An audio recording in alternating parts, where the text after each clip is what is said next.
엄살 떨지 말고 일어나라. 내가 누워있으면 제사가 멈추냐? 시아버지 제삿날 며느리 정숙은 제사상 앞에서 그대로 쓰러졌습니다. 그런데 시어머니는 걱정은커녕 엎어진 술잔부터 집어들었습니다. 하지만 딱 10분 뒤 상황은 완전히 뒤집혔습니다. 시동생 회사 결제는 막히고 신우이 고객은 끊기고 시어머니 병원비까지 멈췄습니다. 그제야 시댁 식구들은 알게 됐습니다. 자신들이 함부로 부리던 며느리가 사실은 이 집안을 먹여 살리던 진짜 돈줄이었다는 것을 말입니다. 그리고 병원에서 눈을 뜬 정숙은 남편에게 차갑게 물었습니다. 당신 정말 미안한 거 맞아요? 아니면 이제 돈줄 끊길까봐 무서운 거예요? 과연 그 제삿날 이 집안에서는 무슨 일이 있었던 걸까요? 지금부터 그 이야기를 들려드리겠습니다. 이야기 시작하기 전에 잠깐 부탁드립니다. 구독과 좋아요 눌러주시고 알림 설정까지 해주시면 큰 힘이 됩니다. 항상 건강하시고 편안한 시간 되시길 바랍니다. 감사합니다. 정수가 저는 다 붙였냐? 동태전은 식으면 비린내 나니까 다시 데워와라. 그리고 탕국가는 싱거우면 안 된다. 내 아버님이 생전에 싱거운 국은 입에도 안 대셨다. 새벽 공기를 찢고 들어온 시어머니의 목소리는 전화기 너머에서도 매서웠습니다. 한정숙은 가스레인지 앞에 선 채로 잠시 눈을 감았습니다. 프라이팬 위에서는 기름이 자글자글 끓고 있었습니다. 얇게 썬 동태살에 계란물이 입혀져 노릇하게 익어가고 있었지만 정숙의 손끝은 이미 감각이 무뎌져 있었습니다. 손마디는 퉁퉁 부어 있었고 오른쪽 손목에는 전날 붙인 파스가 누렇게 말라붙어 있었습니다. 기름 냄새와 탕국 냄새, 불린 고사리 냄새가 좁은 부엌 천장에 엉겨붙어 있었습니다. 어머니, 동태전은 거의 다 됐고요. 탕국도 조금 전에 다시 감봤습니다. 정숙의 목소리는 작고 메말라 있었습니다. 밤새 제대로 물 한 모금 마시지 못한 사람의 목소리였습니다. 거의 다 됐다는 말은 아직 안 됐다는 소리 아니냐? 오늘이 무슨 보통 날이냐? 내 시아버지 제삿날이다. 며느리가 정신을 똑바로 차려야지. 시어머니 박말수는 늘 그랬습니다. 말끝마다 제사, 집안, 며느리 도리를 붙였습니다. 정숙이 아프다고 하면 집안일 하기 싫어 꾀를 부린다 했고 돈이 부족하다 하면 살림을 해프게 한다고 했습니다. 칭찬은 없고 지적만 있었습니다. 고맙다는 말은 평생 아껴두기라도 한 사람처럼 정숙에게 한 번도 쉽게 내주지 않았습니다. 정숙은 프라이팬 손잡이를 잡은 손에 힘을 주었습니다. 기름이 튀어 손등에 작은 점처럼 박혔지만 소리도 내지 않았습니다. 그런 일쯤은 이제 아픈 축에도 들지 않았습니다. 어머니, 걱정 마세요.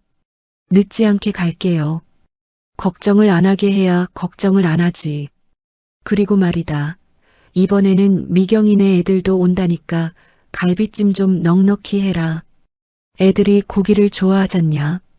내가 음식 하나는 그래도 봐줄만 하니까 내가 믿고 맡기는 거다. 믿고 맡긴다는 말은 예쁘게 포장된 떠넘김이었습니다. 정숙은 그 말을 너무 오래 들어서 이제는 그 안에 숨어있는 뻔뻔함까지 냄새처럼 맡을 수 있었습니다. 전화가 끊기자 부엌은 다시 기름 튀는 소리로 가득 찼습니다. 창밖은 아직 어두웠습니다. 겨울 끝자락의 새벽은 뼛속까지 차가웠고 오래된 베란다 창틀 틈으로 들어온 바람이 정숙의 발목을 스치고 지나갔습니다. 정숙은 두꺼운 양말을 신었지만 발끝이 얼음장 같았습니다. 그래도 가스불 앞에 서 있는 얼굴만은 열기에 달아올라 있었습니다. 몸 안과 밖의 온도가 서로 맞지 않아 머리가 지끈거렸습니다. 그때 안방문이 삐걱 열렸습니다. 남편 김영수가 헝클어진 머리를 긁으며 부엌으로 나왔습니다. 그는 두꺼운 잠옷 위에 조끼를 걸친 채 하품을 했습니다. 부엌에 산처럼 쌓인 음식들을 보고도 놀라지 않았습니다. 당연한 풍경이라는 듯 식탁 의자를 빼고 앉았습니다. 아직도 해? 정숙은 뒤돌아보지 않고 대답했습니다. 조금 남았어요. 산적하고 나물만 다시 담으면 돼요. 어머니 또 전화하셨어? 네. 영수는 작게 한숨을 쉬었습니다. 하지만 그 한숨은 아내를 향한 걱정보다 어머니와 아내 사이에 끼인 자기 처지가 피곤하다는 쪽에 가까웠습니다. 당신도 알잖아. 어머니가 아버지 제사만 되면 예민해지는 거. 그냥 오늘 하루만 참아. 여러분, 살다 보면 이런 말 한 번쯤 들어보지 않으셨습니까? 오늘 하루만 참아라. 이번 한 번만 넘기자. 좋은 게 좋은 거다. 그런데 그 오늘 하루가 1년이 되고 10년이 되고 어느새 한 사람의 인생을 갉아먹는 날들이 되는 경우가 있습니다. 정숙에게는 그랬습니다. 처음 시집 왔을 때는 몰랐습니다. 며느리니까 어느 정도는 해야 한다고 생각했습니다. 시어머니가 믿게 말해도 남편이 중간에서 어쩔 줄 몰라 해도 시간이 지나면 나아질 거라고 믿었습니다. 그런데 세월은 사람을 부드럽게 만들기도 하지만 어떤 사람에게는 더 뻔뻔해질 명분을 주기도 했습니다. 처음에는 명절 음식만 도왔습니다. 그 다음에는 제사 음식을 맡았습니다. 어느 순간부터 제수용품 값도 정숙의 지갑에서 나갔습니다. 시동생 사업이 어렵다며 빌려간 돈도 정숙이 마련했습니다. 시어머니 병원비가 모자라다고 할 때도 정숙이 통장에서 빼냈습니다. 시누이 미경이 보험 고객 소개 좀 해달라며 부탁했을 때도 정숙은 반찬 가게 손님들에게 조심스럽게 말을 꺼내주었습니다. 그렇게 한 번, 두 번 손을 보태다 보니 어느새 시댁 사람들은 정숙의 도움을 도움으로 여기지 않게 되었습니다. 그냥 며느리가 당연히 해야 할 일이라고 생각했습니다. 정숙은 접시에 막 부친 전을 옮겨 담다가 잠시 손을 멈췄습니다. 가슴 한가운데가 바늘로 콕 찌르는 것처럼 아팠습니다. 아주 짧은 통증이었지만 몸이 먼저 겁을 먹었습니다.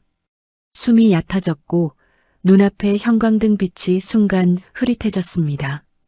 당신 얼굴이 왜 그래? 영수가 그제야 물었습니다. 괜찮아요. 잠을 못 자서 그래요. 병원에서 뭐라 그랬는데? 지난번 검사 말이야. 정숙은 대답을 피하듯 고개를 숙였습니다. 도마 위에 놓인 팔을 다시 손질했습니다. 칼날이 도마에 닿는 소리가 일정하게 이어졌습니다. 별말 없었어요. 거짓말이었습니다. 병원 의사는 정밀 검사를 권했습니다.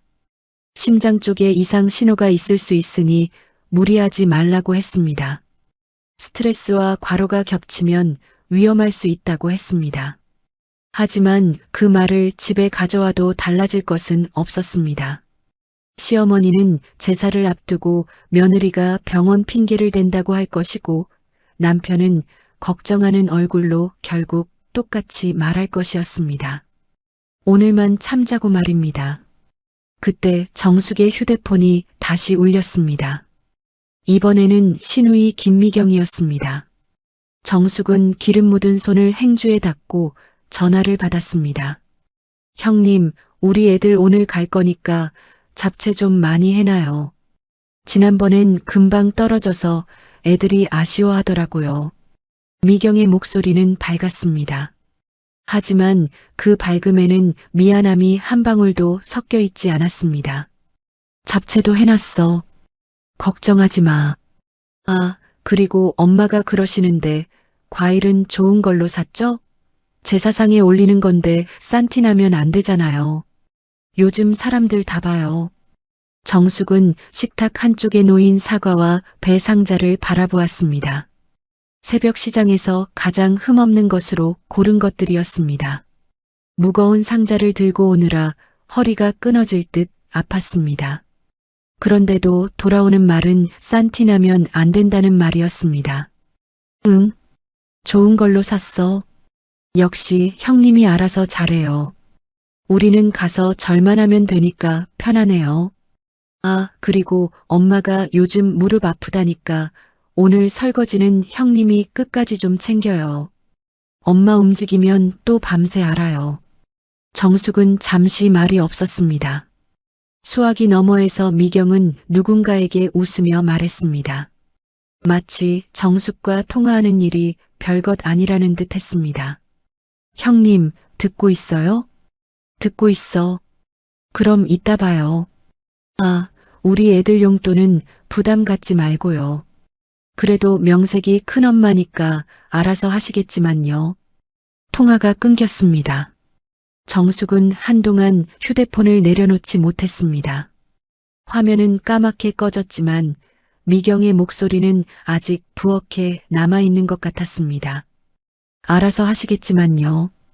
그 말이 귓속에 끈적하게 달라붙었습니다. 영수는 눈치를 보며 물 한 잔을 따라 마셨습니다. 미경이가 뭐래? 애들 온다고 잡채 많이 해달래요. 그래. 애들이 먹는 거니까 좀 넉넉히 하지 뭐. 정숙은 고개를 돌려 남편을 바라보았습니다. 영수는 그 시선을 피했습니다. 그는 늘 그랬습니다. 어머니와 동생들이 무리한 부탁을 할 때면 직접 요구하지는 않았습니다.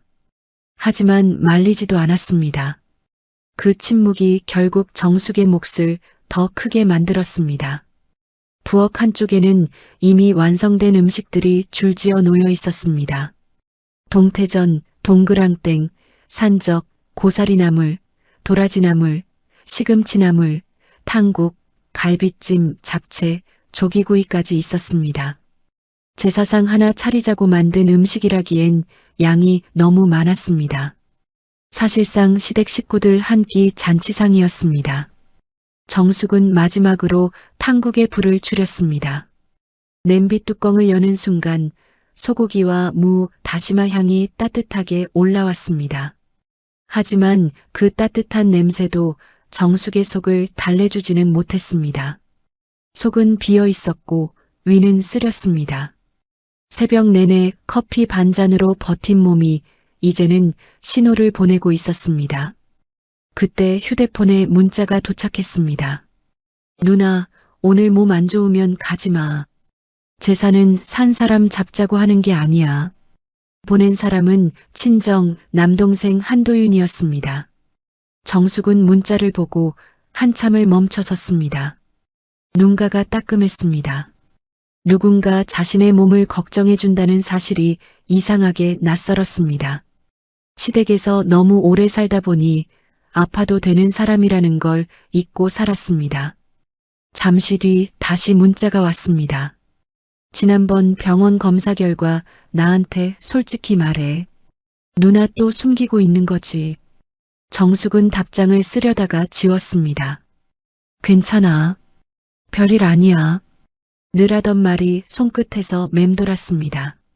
하지만 오늘따라 그 말이 너무 초라하게 느껴졌습니다. 괜찮지 않은데 괜찮다고 말하는 것도, 아픈데 안 아픈 척하는 것도 이제는 숨이 찼습니다. 그때 영수가 시계를 보며 말했습니다. 슬슬 출발해야겠다. 어머니 또 전화하시기 전에 가자. 정숙은 천천히 고개를 끄덕였습니다.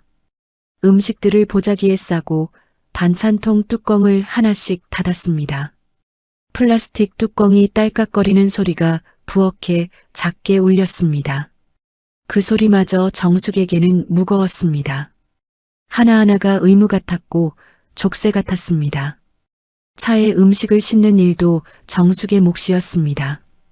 영수는 몇 번 도와주는 척하다가 허리가 아프다며 뒤로 물러섰습니다. 정숙은 갈비찜 냄비를 두 손으로 안고 현관을 나섰습니다. 새벽 공기가 폐 깊숙이 들어왔습니다. 찬 공기를 들이마시자 가슴이 다시 뻐근하게 조여왔습니다. 정숙은 아무도 보지 못하게 잠시 벽을 짚었습니다. 빨리 와. 늦겠다. 남편의 목소리가 주차장에서 들려왔습니다. 정숙은 대답하지 못하고 그저 다시 걸었습니다. 시댁집에 도착했을 때 하늘은 겨우 푸른빛을 띠기 시작했습니다. 오래된 다세대 주택 계단에는 밤새 쌓인 먼지와 냉기가 그대로 남아 있었습니다. 정숙은 양손 가득 음식을 들고 계단을 올랐습니다. 갈비찜 냄비의 손잡이가 손바닥을 파고들었습니다. 손목이 욱신거렸지만 놓을 수 없었습니다. 놓는 순간 음식이 쏟아지고 그러면 또 누군가는 며느리가 칠칠 맞지 못하다고 할 것이 뻔했습니다. 문이 열리자 시어머니 말순이 현관에 서 있었습니다. 그녀는 정숙의 얼굴보다 음식 보따리를 먼저 봤습니다. 이제 오냐? 나는 또 길에서 전이라도 붙이고 오는 줄 알았다. 정숙은 신발도 벗기 전 고개를 숙였습니다. 늦지 않게 왔습니다. 늦지 않게는 무슨, 제사상 차리려면 손이 얼마나 많이 가는데. 빨리 부엌으로 들여놔라. 그리고 과일 상자 조심해라. 멍든 거 있으면 제사상에 못 올린다. 말수는 정숙의 창백한 얼굴을 보고도 아무 말하지 않았습니다. 입술이 하얗게 말라 있는 것도 이마에 식은 땀이 맺힌 것도 보지 못한 척했습니다. 아니, 어쩌면 정말 보이지 않았을지도 모릅니다. 그녀에게 며느리는 아픈 사람이 아니라 움직이는 손이었습니다. 음식 만들고 돈 내고 웃으며 허리 숙이는 손말입니다. 거실에는 이미 신우이 미경이 앉아 있었습니다. 그녀는 커피를 마시며 휴대폰을 보고 있었습니다. 정숙이 음식 보따리를 들고 들어오자 고개만 까딱했습니다. 형님 고생했어요. 근데 갈비찜 냄새가 좀 약한 것 같은데요. 애들이 단짠단짠한 걸 좋아해서요. 정숙은 대답 대신 보따리를 풀었습니다. 손끝이 떨렸습니다. 미경은 그것을 보고도 눈썹만 살짝 올렸습니다. 형님, 손 떨어요? 벌써 힘들면 어떡해요. 아직 손님들도 안 왔는데. 그 말에 말순이 부엌 쪽에서 바로 받았습니다. 그러니까 내가 며느리는 젊을 때부터 몸을 부지런히 써야 한다고 했잖니. 요즘 사람들은 조금만 움직여도 아프다, 힘들다, 엄살이야. 정숙은 숨을 삼켰습니다. 목 안쪽이 따끔했습니다. 하고 싶은 말이 없었던 것은 아니었습니다. 어머니, 저 밤새 한숨도 못 잤습니다. 어머니 병원비도 제가 냈습니다. 이 제사상도 제 돈과 제 손으로 차렸습니다. 저도 사람입니다. 그렇게 말하고 싶었습니다. 하지만 정숙의 입술은 움직이지 않았습니다. 30년 동안 참아온 사람의 입은 쉽게 열리지 않았습니다. 대신 그녀는 앞치마를 다시 묶고 제사상 위에 그릇을 놓기 시작했습니다. 시동생 진호는 조금 늦게 들어왔습니다. 손에는 아무것도 없었습니다. 그는 현관에서 신발을 벗으며 큰 소리로 말했습니다. 형수, 오늘 음식 냄새 좋네. 우리 거래처 사람도 나중에 반찬 가게 소개 좀 해줘요. 요즘 경기가 안 좋아서 서로 도우며 살아야지. 서로 도우며 산다는 말이 참 우습게 들렸습니다. 진호가 말하는 도움은 늘 정숙이 주는 쪽이었습니다. 빌려간 돈은 돌아오지 않았고 고맙다는 인사는 술 한잔 들어갔을 때나 툭 던지는 말뿐이었습니다. 그래도 그는 자신이 정숙에게 기대고 있다는 사실을 부끄러워하지 않았습니다. 오히려 형수라면 당연히 해줘야 한다는 얼굴을 하고 있었습니다. 정숙은 제사상에 조기를 올리다가 손을 멈췄습니다. 다시 가슴이 조여왔습니다. 이번에는 조금 더 길었습니다. 심장이 안쪽에서 주먹으로 쥐어짜이는 것 같았습니다. 귀에서 윙 하는 소리가 났습니다. 방 안에 있던 사람들의 말소리가 물속에서 들리는 것처럼 멀어졌습니다. 여보, 물 좀. 정숙이 겨우 말했습니다. 영수가 돌아봤습니다. 물? 지금? 말수는 인상을 찌푸렸습니다. 제사상 차리다 말고 물은 무슨 물이냐? 제상 앞에서 입에 뭐 넣는 거 아니다. 정숙은 대답하지 못했습니다. 손끝에서 힘이 빠졌습니다. 조기를 올리던 접시가 살짝 기울어졌고 기름기 묻은 생선 꼬리가 제기 끝에 닿았습니다. 말순이 눈을 부릅떴습니다. 아이고, 저걸 봐라. 정성이 없으니 손끝도 저 모양이지. 조상님 드실 음식인데 그렇게 함부로 만지면 되냐? 미경은 입꼬리를 살짝 올리며 커피잔을 내려놓았습니다. 형님, 오늘 컨디션 안 좋으세요? 그래도 제삿날인데 티는 내지 말아야죠.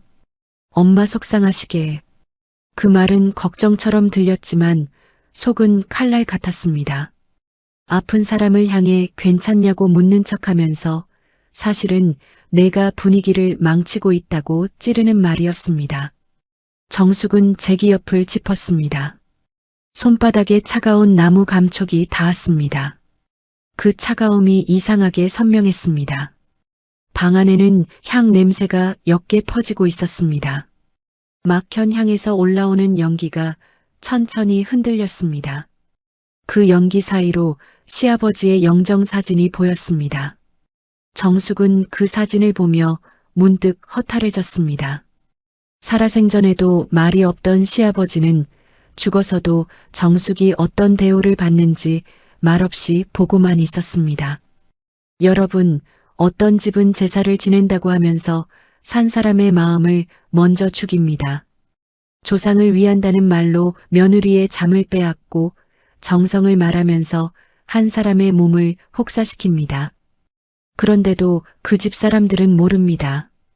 밥상이 저절로 차려진 줄 알고 돈이 저절로 나온 줄 알고 며느리의 참음이 영원할 줄 압니다. 인생사 참 알다가도 모를 일입니다. 영원히 참을 것 같은 사람도 무너지는 순간이 오기 마련입니다. 정숙은 다시 움직이려 했습니다.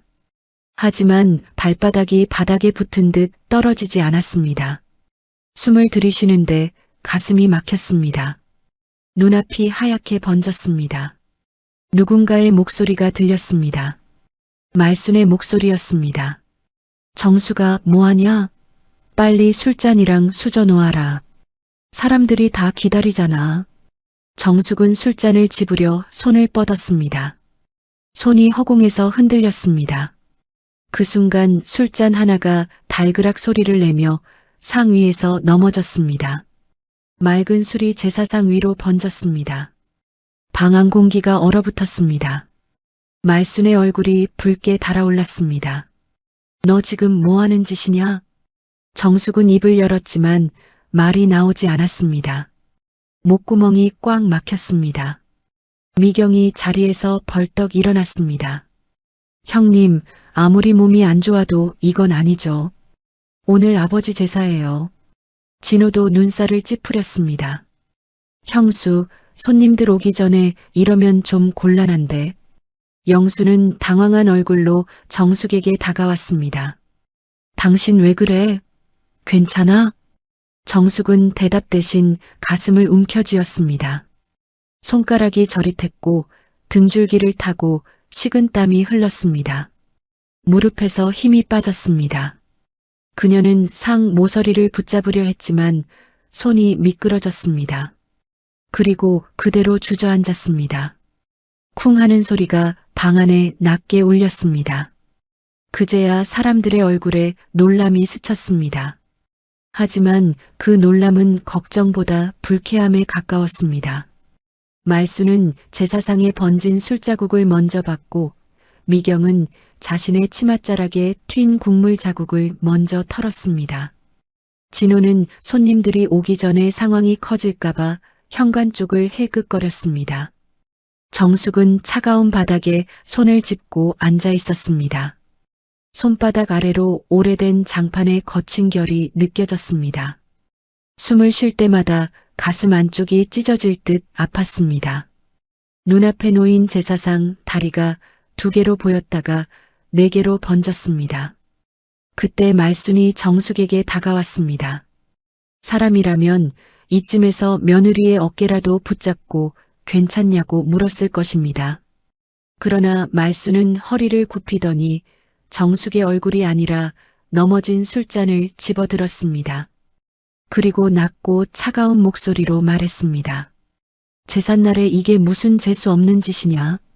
정숙은 고개를 들었습니다. 시어머니의 얼굴이 흐릿하게 보였습니다. 그 얼굴에는 걱정이 없었습니다. 짜증과 분노, 그리고 체면을 구겼다는 불쾌감만 있었습니다. 말수는 더 낮은 목소리로 그러나 방 안 모두가 들을 만큼 또렷하게 말했습니다. 엄살 떨지 말고 얼른 일어나라. 내가 누워있으면 제사가 멈추냐? 그 말이 떨어진 순간 정숙의 눈가가 미세하게 떨렸습니다. 울음이 나올 것 같았지만 눈물조차 쉽게 나오지 않았습니다. 너무 오래 참은 사람은 울 힘도 잃어버립니다. 정숙은 바닥에 손을 짚은 채 숨만 몰아쉬었습니다. 그때 정숙의 앞치마 주머니 속에서 휴대폰이 진동했습니다. 아주 짧고 낮은 진동이었지만 이상하게도 그 순간 방 안의 어떤 소리보다 선명했습니다. 정숙은 떨리는 손으로 휴대폰을 꺼냈습니다. 화면에는 한도윤의 이름이 떠 있었습니다. 문자 한 줄이 도착해 있었습니다. 누나, 오늘도 그 집에서 함부로 대하면 나도 더는 가만히 안 있어. 정숙은 흐릿한 시야로 그 문장을 바라보았습니다. 손끝이 떨려 화면이 흔들렸습니다. 말수는 그것을 보고 코웃음을 쳤습니다. 이 와중에 휴대폰은 또 왜 봐? 친정에 일러바치기라도 하려고? 그 말에 정숙의 숨이 한번 멎는 듯 했습니다. 그 순간 정숙의 손가락이 화면을 잘못 눌렀습니다. 통화 버튼이 눌렸고 전화는 한도윤에게 연결되기 시작했습니다. 방 안 사람들은 아무도 그것을 알아차리지 못했습니다. 시어머니의 날카로운 목소리만 계속 이어졌습니다. 며느리가 시댁 제삿날 바닥에 주저앉아 있으면 누가 좋게 보겠냐? 내 몸 하나 건사 못하면서 무슨 큰 며느리 노릇을 한다고 그래. 전화기 너머에서는 아무 말이 없었습니다. 하지만 통화는 분명히 연결되어 있었습니다. 그리고 그 모든 말이 정숙의 친정 남동생 한도윤의 귀로 고스란히 흘러들어가고 있었습니다. 이어지는 순간 이 집안이 30년 동안 당연하게 여겼던 돈줄이 누구 손에 쥐어져 있었는지 드러나기 시작합니다. 엄살 떨지 말고 얼른 일어나라. 내가 누워있으면 제사가 멈추냐? 시어머니 박말순의 목소리가 차가운 방바닥 위로 떨어졌습니다. 한정숙은 대답하지 못했습니다. 입술은 하얗게 질려 있었고 숨은 얕게 끊어졌습니다. 손바닥 아래로 낡은 장판의 거친 결이 느껴졌습니다. 제사상 앞에는 방금 넘어진 술잔에서 흘러나온 술이 얇게 번지고 있었습니다. 향 냄새와 기름 냄새, 식은 탕국 냄새가 뒤섞여 방 안을 답답하게 채우고 있었습니다. 정숙의 앞치마 주머니에서 꺼낸 휴대폰은 아직 그녀의 손안에 있었습니다. 화면에는 통화 중이라는 표시가 떠 있었습니다. 그러나 방 안 사람들은 아무도 그것을 보지 못했습니다. 아니, 보려고 하지 않았습니다. 그들의 관심은 쓰러진 정숙이 아니라 제사상이었고 손님들이 오기 전에 이 일이 소문날까 하는 체면이었습니다. 전화기 너머에서 한도윤은 아무 말도 하지 않았습니다. 그러나 그는 듣고 있었습니다. 누나가 숨을 제대로 쉬지 못하는 소리, 시어머니가 누나를 몰아붙이는 말, 시누이가 옆에서 빈정대는 목소리까지 하나도 빠짐없이 듣고 있었습니다. 어머니, 잠깐만요. 여보, 진짜 괜찮아? 남편 김영수가 뒤늦게 정숙의 팔을 잡았습니다. 하지만 그 손길은 조심스럽기보다 허둥대는 쪽에 가까웠습니다. 그는 아내를 일으키려다 말고 어머니 눈치를 봤습니다. 어머니가 화가 났는지 제사가 늦어져도 되는지 손님들이 보기 전에 수습할 수 있는지부터 살피는 눈이었습니다. 정숙은 남편의 팔을 붙잡으려 했지만 손가락에 힘이 들어가지 않았습니다. 몸 안에서 무언가가 깊게 꺼지는 것 같았습니다. 가슴 한복판이 뻐근하게 조여왔고 등 뒤로 식은 땀이 흘러 블라우스가 피부에 달라붙었습니다. 물 좀 주세요. 정숙이 겨우 내뱉었습니다. 그 말은 아주 작았습니다. 그러나 너무 절박했습니다. 사람이라면 누구라도 그 목소리에서 이상함을 느꼈을 것입니다. 하지만 말수는 혀를 찼습니다. 제사 지내기 전에 물 타령이라니. 너 진짜 오늘 왜 이러냐? 내가 이러면 사람들이 뭐라고 하겠어. 큰 며느리가 제사상 차리다 말고 드러누웠다고 흉볼 거 아니냐. 시누이 김미경은 커피잔을 손에 든 채 한 발짝 뒤로 물러섰습니다. 혹시라도 자신에게 일이 넘어올까봐 겁을 내는 얼굴이었습니다. 그러면서도 입은 쉬지 않았습니다. 형님, 아픈 건 알겠는데요. 그래도 타이밍이라는 게 있잖아요. 아버지 제삿날에 이러면 엄마 마음이 어떻겠어요. 정숙은 그 말을 듣고 고개를 아주 천천히 들었습니다. 미경의 얼굴이 흔들려 보였습니다. 그녀의 입술에는 연한 립스틱이 발려 있었고 손톱은 반짝거렸습니다. 제사에 온 사람의 손이라기보다 손님으로 놀러 온 사람의 손이었습니다. 그 깨끗한 손이 정숙의 기름 묻은 손과 너무 달라서 정숙은 순간 웃음이 나올 것 같았습니다. 하지만 웃을 힘도 없었습니다. 여러분, 정말 이상하지 않습니까? 가족이라는 이름으로 한 사람에게 모든 일을 떠넘겨 놓고 그 사람이 무너지면 제일 먼저 하는 말이 걱정이 아니라 타이밍입니다. 아픈 것도 때를 맞춰 아파야 하고 쓰러지는 것도 남들 눈치 봐가며 쓰러져야 한다는 듯 말입니다. 사람이 사람을 이렇게까지 도구처럼 볼 수 있다는 게 참 서글픈 일입니다. 서연이한테 전화해야겠어. 영수가 중얼거리며 휴대폰을 찾았습니다. 그 순간 말순이 매섭게 쏘아붙였습니다. 애한테는 왜 전화해? 제사 지내는 날 손녀까지 놀라게 하려고? 괜히 일 크게 만들지 마라. 그래도 여보 상태가 좀 이상한데요. 이상하긴 뭐가 이상해. 여자가 살림하다 보면 어지러울 수도 있고 제사 준비하다 보면 힘들 수도 있지. 나도 젊을 때 다 해봤다. 나 때는 말이야 애 없고도 제사상 다 차렸다. 말수는 자신의 고생을 방패처럼 내세웠습니다. 자신이 힘들게 살았으니 며느리도 힘들어야 한다는 시기였습니다. 고생을 이해로 바꾸지 못하고 다른 사람을 누르는 몽둥이로 만든 사람이었습니다. 정숙은 바닥에 손을 짚고 일어나려 했습니다. 그러나 손목이 꺾이며 다시 주저앉았습니다. 몸이 말을 듣지 않았습니다. 숨이 턱턱 막혔고 귀 안쪽에서 심장 뛰는 소리가 둔탁하게 울렸습니다. 그때 휴대폰 스피커 쪽에서 아주 희미하게 남자의 목소리가 새어나왔습니다. 누나. 정숙의 손가락이 떨렸습니다. 한도윤의 목소리였습니다. 하지만 방 안 사람들은 아직 알아차리지 못했습니다. 미경은 제 치마에 묻은 작은 국물 자국을 물티슈로 닦고 있었고 진호는 현관 쪽을 보며 손님들이 오지 않았는지 확인하고 있었습니다. 말수는 술잔을 다시 세우며 혼잣말처럼 중얼거렸습니다. 재수없게 제사상 앞에서 쓰러지고 난리야. 시집 온 지가 몇 년인데 아직도 며느리 노릇 하나 제대로 못해. 그 말이 전화기 너머로 또렷하게 넘어갔습니다. 도윤은 숨을 삼켰습니다. 그의 사무실은 조용했습니다.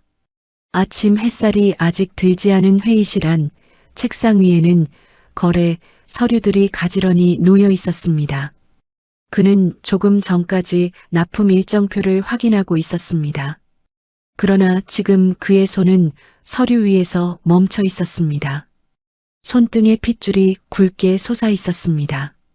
어머님, 그제야 영수가 정숙의 손에 들린 휴대폰을 받습니다. 여보, 전화 연결돼 있어. 말순의 눈이 날카롭게 움직였습니다. 뭐? 정숙은 정신이 흐릿한 와중에도 휴대폰을 끄려 했습니다. 그러나 손이 제대로 움직이지 않았습니다. 화면 위를 미끄러진 손가락은 통화 종료 버튼을 누르지 못했습니다. 전화기 너머에서 도윤의 목소리가 다시 들렸습니다. 이번에는 낮고 또렷했습니다. 누나, 지금 어디야? 정숙은 대답하지 못했습니다. 목이 잠겼습니다. 영수가 당황해서 대신 말했습니다. 처남 나야. 지금 어머니 댁인데 정숙이가 좀 어지러운가 봐. 그 말에 도윤이 조용히 물었습니다. 좀 어지러운 거 맞습니까? 영수는 순간 말문이 막혔습니다. 아내는 바닥에 주저앉아 가슴을 움켜쥐고 있었습니다. 얼굴은 창백했고 이마에는 식은 땀이 맺혀 있었습니다. 누구 눈에도 단순히 어지러운 정도는 아니었습니다. 그런데도 말순이 옆에서 끼어들었습니다. 처남인지 뭔지 집안 제사 중인데 왜 남의 집 일에 끼어들어? 내 누나 원래 저렇게 유난스러운 거 몰라? 조금만 힘들면 친정에 기대려고 한다니까. 전화기 너머가 잠시 조용해졌습니다. 그 침묵은 차가웠습니다. 단순히 말이 없는 침묵이 아니라 뭔가가 끊어지기 직전의 침묵이었습니다. 도윤이 낮게 말했습니다. 지금 누나가 쓰러졌는데 유난이라고 하신 겁니까? 쓰러지긴 뭘 쓰러져. 그냥 앉은 거지.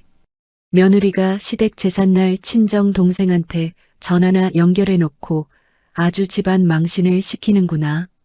말수는 한치도 물러서지 않았습니다. 오히려 목소리를 더 높였습니다. 그녀에게 중요한 것은 정숙의 상태가 아니라 자신의 권위였습니다. 며느리의 친정 사람이 듣고 있다는 사실이 자존심을 건드린 것입니다. 미경도 옆에서 입을 보탰습니다. 외삼촌이신가 본데요. 형님이 워낙 마음이 약해서 그래요. 저희가 일부러 그런 게 아니라 오늘이 중요한 날이라서요. 제사라는 게 흐름이 있잖아요. 그 말은 예의 있는 척했지만 속은 더 비열했습니다. 아픈 사람을 두고도 제사 흐름을 말했습니다. 정숙의 고통보다 제사 순서가 더 중요하다는 뜻이었습니다. 도윤은 더 이상 대답하지 않았습니다. 대신 휴대폰을 귀에 댄 채 자리에서 일어났습니다. 그는 사무실 유리문 밖에 서 있던 직원을 손짓으로 불렀습니다. 직원이 급히 들어왔습니다. 도윤은 통화음을 끄지 않은 채 낮은 목소리로 말했습니다.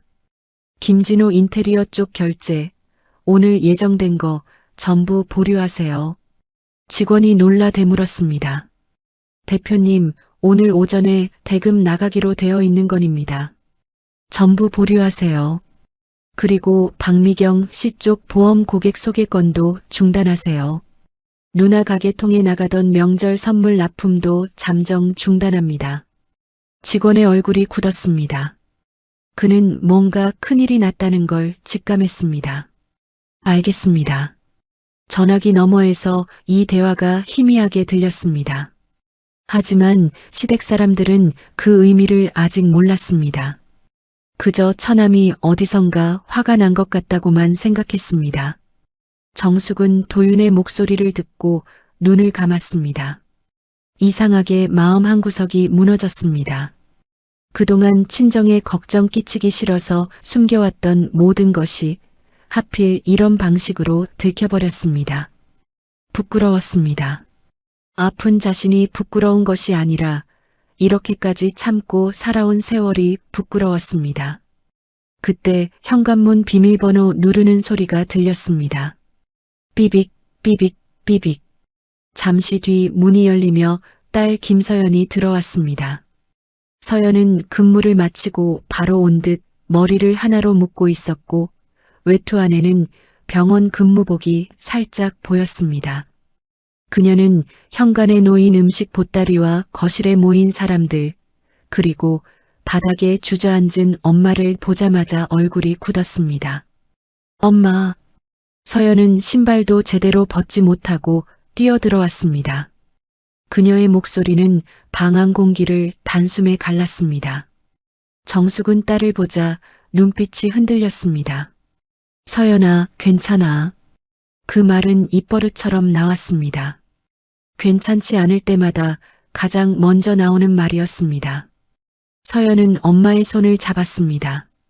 손이 얼음장처럼 차가웠습니다. 맥을 짚은 서연의 표정이 순식간에 달라졌습니다. 그녀는 간호사였습니다. 이게 단순한 어지럼증이 아니라는 걸 바로 알았습니다. 아빠, 119 불렀어? 영수는 우물쭈물했습니다. 아직 어머니가 제사 중이라서. 서연의 눈이 믿을 수 없다는 듯 커졌습니다. 지금 엄마가 이 상태인데 제사가 문제야? 말순이 인상을 찌푸렸습니다. 너는 어른들 앞에서 말버릇이 그게 뭐냐? 내 엄마가 좀 피곤해서 그런 걸 가지고 동네방네 구급차 부르면 사람들이 뭐라고 하겠니? 서연은 할머니를 똑바로 바라봤습니다. 눈가가 붉어졌지만 목소리는 단단했습니다. 사람들이 뭐라고 하는 게 중요해요. 엄마가 잘못되는 게 중요해요? 잘못되긴 누가 잘못돼. 너희 엄마는 원래 약한 소리 잘한다. 그 말에 서연의 손이 떨렸습니다. 그녀는 휴대폰을 꺼내 119를 눌렀습니다. 말순이 다급히 손을 뻗었습니다. 하지 마라. 제사 끝나고 병원 가도 돼. 서연은 한 발 물러나며 전화를 연결했습니다. 여기 응급 상황입니다. 환자가 가슴 통증을 호소하고 식은땀이 심합니다. 의식은 있지만 호흡이 불안정합니다. 그제야 방 안 분위기가 조금씩 달라졌습니다. 미경은 눈치를 보며 커피잔을 내려놓았고 진호는 슬그머니 휴대폰을 주머니에 넣었습니다. 그러나 말수는 여전히 분노를 놓지 않았습니다. 아이고, 집안 망신 다 시키네. 제삿날 구급차라니. 이웃들이 다 쳐다볼 텐데. 서연이 차갑게 말했습니다. 할머니, 이웃보다 엄마가 먼저예요. 그 말에 말수는 입술을 꾹 다물었습니다. 그러나 눈빛은 여전히 독했습니다. 자신이 잘못했다는 생각보다 손녀가 감히 어른에게 대든다는 생각이 더 앞서는 얼굴이었습니다. 정숙은 딸의 손을 잡고 작게 말했습니다. 서연아, 제사 먼저. 엄마. 서연의 목소리가 무너졌습니다. 제발 그 말 좀 그만해. 엄마가 왜 항상 맨 마지막이야? 그 한마디에 방 안이 조용해졌습니다. 정숙의 눈가가 흔들렸습니다. 딸이 보고 있었습니다. 자신이 30년 동안 참아온 세월을 딸은 다 보고 있었습니다. 엄마가 새벽부터 음식을 하고 시댁 사람들 앞에서 웃는 척하고 집에 돌아와 몰래 손목에 파스를 붙이던 모습까지 전부 알고 있었습니다. 밖에서 멀리 구급차 사이렌 소리가 들리기 시작했습니다. 처음에는 희미했지만 점점 가까워졌습니다. 그 소리는 마치 이 집안의 거짓 평화를 찢고 들어오는 소리 같았습니다. 말수는 창밖을 힐끗 보며 중얼거렸습니다. 정말 창피해서 못 살겠다. 여러분, 누군가 쓰러졌을 때 그 사람을 걱정하지 않고 창피함부터 말하는 가족이라면 그 관계는 이미 오래전부터 병들어 있었던 것인지도 모릅니다. 정숙이 쓰러진 건 오늘 갑자기 벌어진 일이 아니었습니다. 말 한마디에 상처받고 돈 한 푼에 시달리고 돌이라는 이름으로 눌리며 조금씩 무너져 온 결과였습니다. 구급대원들이 들어왔습니다. 그들은 정숙의 상태를 확인하고 들것을 준비했습니다. 정숙은 들것에 실리면서도 제사상 쪽을 바라봤습니다. 아직 차려지지 않은 수저, 엎어진 술잔, 식어가는 전들이 눈에 들어왔습니다. 그녀는 습관처럼 몸을 일으키려 했습니다. 저거 수저 아직? 서연이 엄마의 어깨를 부드럽게 눌렀습니다. 엄마, 이제 그만해. 정숙은 그 말에 눈을 감았습니다. 이제 그만하라는 말이 이상하게 따뜻했습니다. 누군가 처음으로 자신의 손에서 일을 내려놓게 해주는 말이었습니다. 영수는 들건 옆을 따라가며 안절부절 못했습니다. 나도 같이 갈게. 서연은 아버지를 바라봤습니다. 아빠는 정말 엄마 걱정돼서 가는 거야? 아니면 할머니한테 뭐라고 설명해야 할지 몰라서 가는 거야? 영수는 아무 말도 못했습니다. 그때 말순이 뒤에서 소리쳤습니다.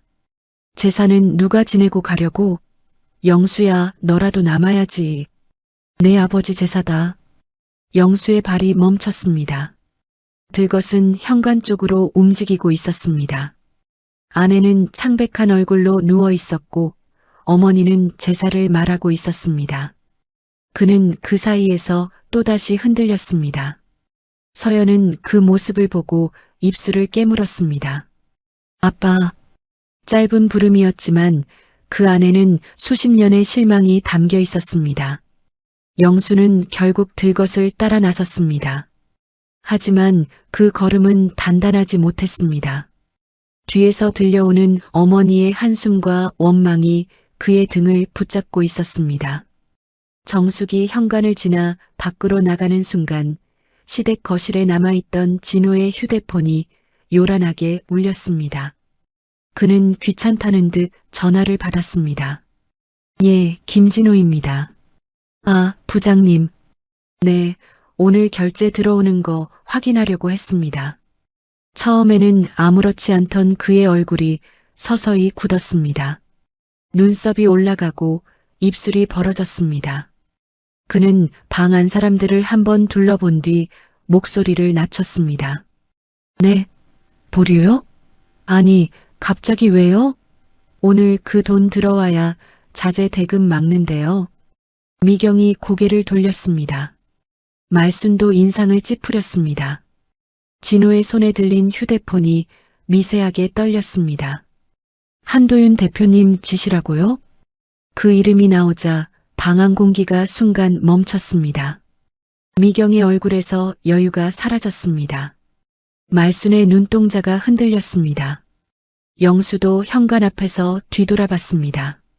진호는 전화를 끊지도 못한 채 하얗게 질린 얼굴로 중얼거렸습니다. 엄마, 우리 회사 결제 막혔대. 오늘 들어오기로 한 돈이 전부 보류됐대.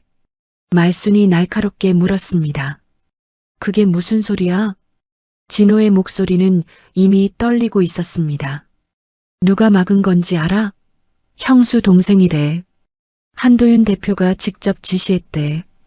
들것에 실려나가던 정숙의 휴대폰에서는 여전히 통화 종료음이 울리지 않았습니다.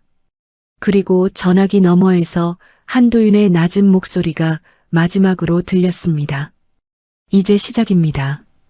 그 순간 시댁 사람들이 당연하게 누리던 모든 것이 하나씩 끊어지기 시작했습니다. 한도윤 대표가 직접 지시했대. 진호의 목소리가 방 안에 떨어지는 순간 시댁 거실의 공기가 얼어붙었습니다. 조금 전까지만 해도 제사상이 엉망이 됐다며 얼굴을 붉히던 박말수는 입을 반쯤 벌린 채 진호를 바라봤습니다. 김미경도 들고 있던 커피잔을 식탁 위에 조심스레 내려놓았습니다.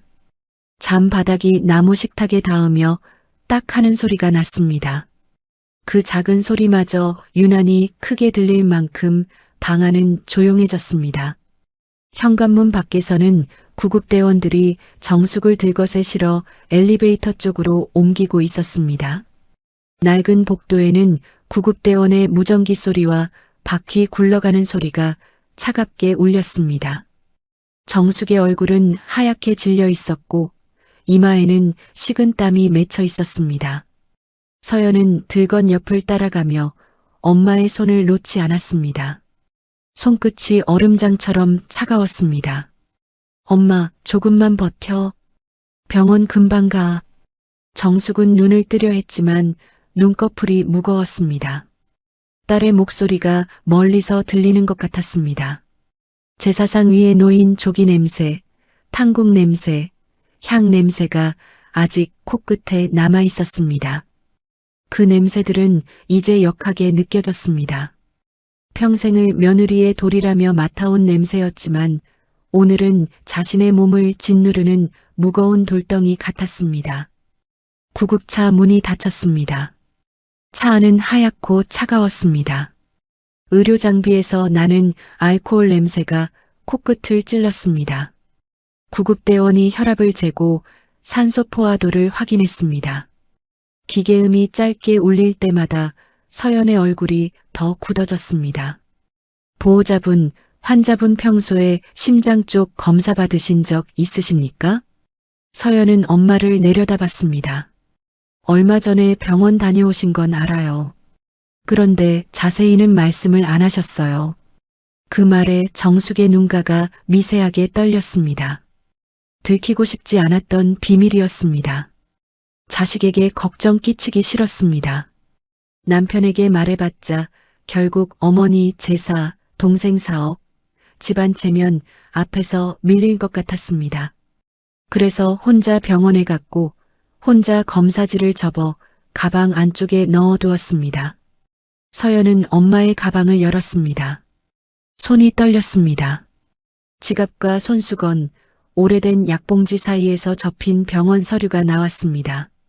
종이는 여러 번 접었다 편 흔적이 있어 모서리가 달아 있었습니다. 서연은 그것을 펼쳐 읽었습니다.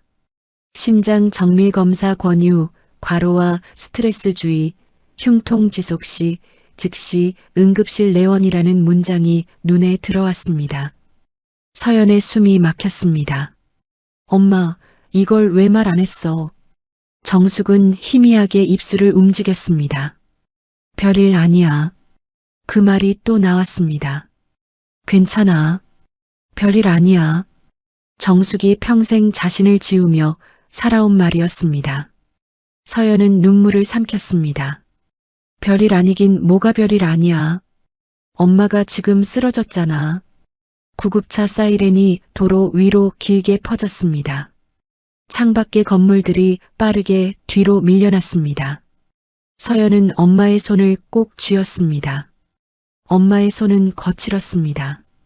손마디마다 굳은 살이 박혀 있었고 손톱 밑에는 새벽 내내 손질한 고사리와 도라지의 흔적이 희미하게 남아 있었습니다. 그 손은 평생 가족을 먹여 살린 손이었고 누구에게도 제대로 쉬어본 적 없는 손이었습니다. 한편 시댁집 안에서는 전혀 다른 종류의 소란이 시작되고 있었습니다. 진호는 휴대폰을 붙잡고 거실을 왔다 갔다 했습니다. 얼굴은 점점 더 창백해졌습니다. 방금 전까지 형수의 상태를 귀찮아하던 사람이라고는 믿기 어려울 만큼 다급했습니다. 부장님, 잠깐만요. 저희가 무슨 실수를 한 건지 알려주셔야죠. 갑자기 결제를 보류하면 저희도 자재업체에 돈을 못 막습니다. 오늘 오후까지 입금하기로 했단 말입니다. 수화기 너머에서 무슨 말이 들렸는지 진호의 입술이 바짝 말랐습니다. 대표님 지시라면 제가 직접 연락드리겠습니다. 네, 알겠습니다. 전화를 끊은 진호는 멍한 얼굴로 소파에 주저앉았습니다. 손에 들린 휴대폰 화면이 꺼졌는데도 그는 한동안 그것을 내려다보고 있었습니다. 말순이 참지 못하고 소리쳤습니다. 도대체 무슨 일이냐니까? 내 형수 동생이 뭔데 내 회사 돈을 막아? 진호는 마른 침을 삼켰습니다. 엄마, 내가 지금 진행하던 아파트 리모델링 현장 있잖아. 그 자재 납품이랑 중간 결제가 한도윤 대표 회사랑 연결돼 있었어. 그게 왜 내 형수 동생 회사야? 그 사람이 식품 유통만 하는 줄 알았는데 건물 관리 쪽 법인도 같이 갖고 있대. 이번 공사 발주처 쪽 실소유주가 그쪽 라인이었나 봐. 말수는 이해하지 못한 얼굴이었습니다. 아니, 이해하기 싫은 얼굴이었습니다. 자신이 조금 전까지 함부로 몰아붙이던 며느리의 친정 동생이 시동생 회사의 목줄을 쥐고 있었다는 사실을 받아들이고 싶지 않았습니다.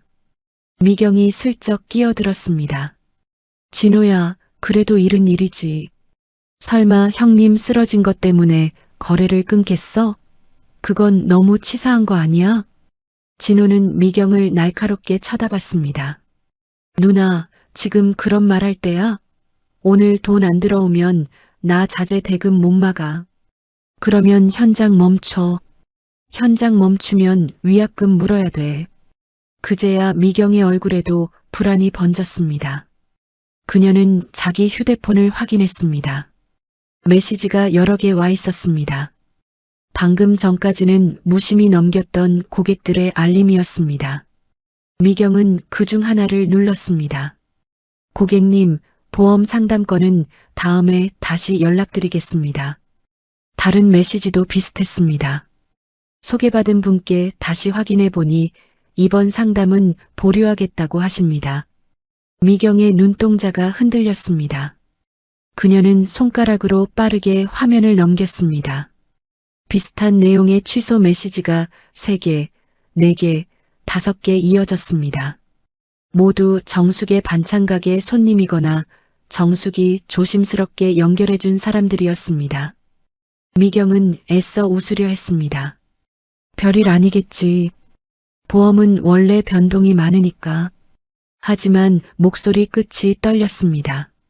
말수는 그런 미경을 보더니 더 짜증을 냈습니다. 다들 왜 이리 호들갑이야? 내 형수가 친정 동생한테 뭐라고 한 모양인데 조금 지나면 풀리겠지. 설마 며느리가 시어머니한테 섭섭했다고 집안 돈줄을 끊겠어? 그 말 속에는 여전히 정숙을 낮춰보는 마음이 깔려 있었습니다. 말순에게 정숙은 화를 내도 곧 돌아와 고개 숙일 사람, 조금 서운해도 밥상 차리고 돈 보낼 사람, 결국 시댁이라는 울타리를 벗어나지 못할 사람이었습니다. 여러분, 정말 무서운 것은 누군가의 희생이 아닙니다. 그 희생을 너무 오래 받아먹은 사람들이 어느 순간 그것을 권리로 착각하는 일입니다. 고맙다는 말 한 번 없이 받아온 생활비, 미안하다는 말 한 번 없이 떠넘긴 제사 음식, 갚겠다는 말만 하고 돌려주지 않은 돈까지 말입니다. 그 모든 것이 쌓이고 쌓이면 어느 날 갑자기 관계가 아니라 빚으로 돌아옵니다. 그때 영수가 다시 집 안으로 들어왔습니다. 그는 병원으로 따라가려다 서연에게 떠밀리듯 먼저 차를 빼러 내려갔다가 어머니와 동생들의 소란을 듣고 다시 올라온 참이었습니다. 무슨 일이야? 진호가 벌떡 일어났습니다. 형수 동생한테 전화 좀 해봐. 그 사람이 내 결제 막았어. 영수는 눈살을 찌푸렸습니다. 처남이 왜 내 결제를 막아? 그걸 내가 어떻게 알아? 아까 통화 연결돼 있었잖아. 엄마가 한 말 다 들었겠지. 형이 말 좀 해. 이건 너무하다고. 영수는 한순간 말문이 막혔습니다. 아까 방 안에서 오간 말들이 떠올랐습니다. 엄살 떨지 말고 일어나라. 제사상 앞에서 재수없게 왜 그러냐? 며느리 노릇 하나 제대로 못한다. 그 말들이 처남의 귀에 들어갔다는 사실을 이제야 실감했습니다. 영수의 목덜미에 식은땀이 맺혔습니다. 일단 정숙이 병원부터 가봐야 해. 말순이 버럭 소리쳤습니다. 병원은 서연이가 갔잖아. 너는 집안일부터 수습해야지. 내 동생 회사 돈이 막혔다는데 무슨 병원 타령이냐? 영수는 어머니를 바라봤습니다. 방금 전 아내가 들것에 실려나갔습니다. 그런데 어머니의 입에서 나온 말은 또 돈이었습니다. 그 순간 처음으로 영수의 얼굴에 깊은 피로가 내려앉았습니다. 어머니, 정숙이가 쓰러졌어요. 그러니까 병원 갔잖아. 심장 쪽 문제일 수도 있대요. 그 말에도 말순의 표정은 크게 변하지 않았습니다. 오히려 불편한 이야기를 듣기 싫다는 듯 고개를 돌렸습니다. 나도 여기저기 안 아픈 데 없다. 나이 들면 다 아픈 거야. 그걸 가지고 집안 제사를 이렇게 망쳐놓으면 쓰나. 영수는 더 이상 말을 잇지 못했습니다. 그는 자신의 어머니가 이렇게 차가운 사람이었는지 아니면 자신이 이제야 제대로 보는 것인지 헷갈렸습니다. 그때 그의 휴대폰이 울렸습니다. 은행 알림이었습니다. 영수는 무심코 화면을 봤다가 눈이 멈췄습니다. 자동이체 실패 안내. 말순의 병원비와 관리비 일부가 빠져나가던 계좌였습니다. 영수는 처음에 자신이 내고 있다고 생각했습니다. 그러나 실제로 그 계좌에 돈을 채워넣던 사람은 정숙이었습니다. 반찬가게 수익이 들어오는 날마다 정숙은 조용히 일부를 옮겨두었습니다. 영수는 그 사실을 정확히 알지 못했습니다. 알면서도 모른 척했는지도 모릅니다. 영수는 급히 통장 앱을 열었습니다. 계좌 내역이 줄줄이 떠올랐습니다. 정숙 이름으로 들어온 납품 대금, 곧바로 빠져나간 시어머니 병원비, 진호에게 보낸 돈, 제수용품 결제, 미경의 보험 고객 모임 식사비까지 있었습니다. 한 줄 한 줄이 칼처럼 박혔습니다. 3월 12일 박말순 정형외과 병원비, 4월 3일 김진호 사업자금 임시대여, 5월 1일 제수용품 시장 결제, 6월 15일 김미경 고객 모임 식사비. 영수의 손이 떨렸습니다. 그 돈들이 그냥 생긴 줄 알았습니다. 아내가 알아서 잘하는 줄 알았습니다. 반찬 가게가 제법 된다며 그래서 조금 보태는 정도라고 생각했습니다. 그런데 내역을 따라 내려갈수록 그것은 조금이 아니었습니다. 정숙의 삶이었습니다. 정숙의 새벽이었고 정숙의 손목이었고 정숙의 잠 못 이룬 밤들이었습니다. 진호가 영수의 어깨를 흔들었습니다. 형, 듣고 있어? 지금 내 회사 망하게 생겼다니까. 영수는 멍하니 진호를 바라봤습니다. 너 정숙이한테 돈 빌린 거 얼마나 남았어? 진호는 순간 시선을 피했습니다. 그걸 지금 왜 물어? 얼마나 남았냐고. 형수도 다 알고 빌려준 거야. 형제끼리 좀 도와줄 수 있는 거잖아. 차용증은 썼어? 진호는 입을 다물었습니다. 미경이 재빨리 끼어들었습니다. 오빠, 지금 진호 몰아붙일 때 아니야. 형님도 참 너무하네. 아무리 서운해도 그렇지 사람 먹고 사는 돈을 이렇게 바로 끊어? 그 말에 영수가 천천히 고개를 돌렸습니다. 정숙이가 끄는 거 아니야. 처남이 끄는 거지. 그게 그거지. 형님이 친정에 하소연했으니까 그런 거 아니겠어? 영수는 아까 바닥에 앉아 숨을 몰아쉬던 아내의 얼굴을 떠올렸습니다. 정숙은 하소연할 힘도 없었습니다. 전화도 실수로 연결된 것이었습니다. 그런데도 미경은 벌써 정숙을 탓하고 있었습니다. 그때 영수의 휴대폰이 다시 울렸습니다. 이번에는 서연이었습니다. 영수는 급히 받았습니다. 서연아, 엄마는? 수화기 너머 서연의 목소리는 떨리고 있었습니다. 응급실 들어갔어. 검사 중이야. 의사 선생님이 과로가 심하고 흉통 원인 확인해야 한다고 했어. 아빠가 지금 갈게. 아빠. 서연의 목소리가 낮아졌습니다. 오면서 엄마 가방 안에 있는 서류들 좀 생각해봐. 엄마가 그동안 혼자 병원 다닌 거 알고 있었어? 영수는 대답하지 못했습니다. 그리고 아빠, 엄마 통장 내역도 봐.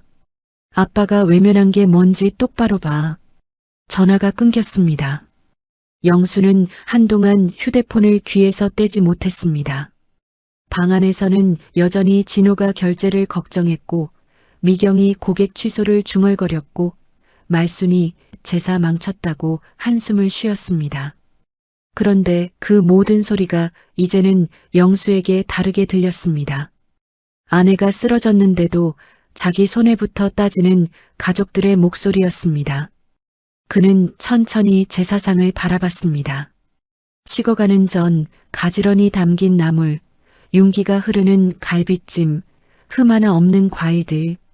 그 모든 것이 정숙의 손에서 나왔습니다. 그러나 아무도 그 손을 보지 않았습니다. 음식만 받고 돈만 받고 편리함만 받습니다. 영수는 낮게 말했습니다. 나 병원 간다. 말순이 눈을 부릅떴습니다. 제사는? 영수는 처음으로 대답을 망설이지 않았습니다. 제사보다 산 사람이 먼저예요. 말순의 얼굴이 굳었습니다. 미경도 놀란 눈으로 오빠를 봤습니다. 진호는 입술을 깨물었습니다. 그 순간 시댁 거실에 묘한 균열이 생겼습니다. 늘 어머니 말에 순종하던 영수가 처음으로 다른 말을 한 것입니다. 그러나 말순은 쉽게 물러날 사람이 아니었습니다. 내가 지금 누구 때문에 이렇게 사는 줄 알아? 부모 제사도 못 지키는 놈이 무슨 가장이야? 영수는 현관으로 향하다가 멈췄습니다. 예전 같으면 그 말에 주저앉았을 것입니다. 그러나 오늘은 정숙이 쓰러졌습니다. 그리고 그의 손안에는 아내의 통장 내역이 남아 있었습니다. 어머니의 말보다 더 또렷한 증거였습니다. 그는 조용히 말했습니다.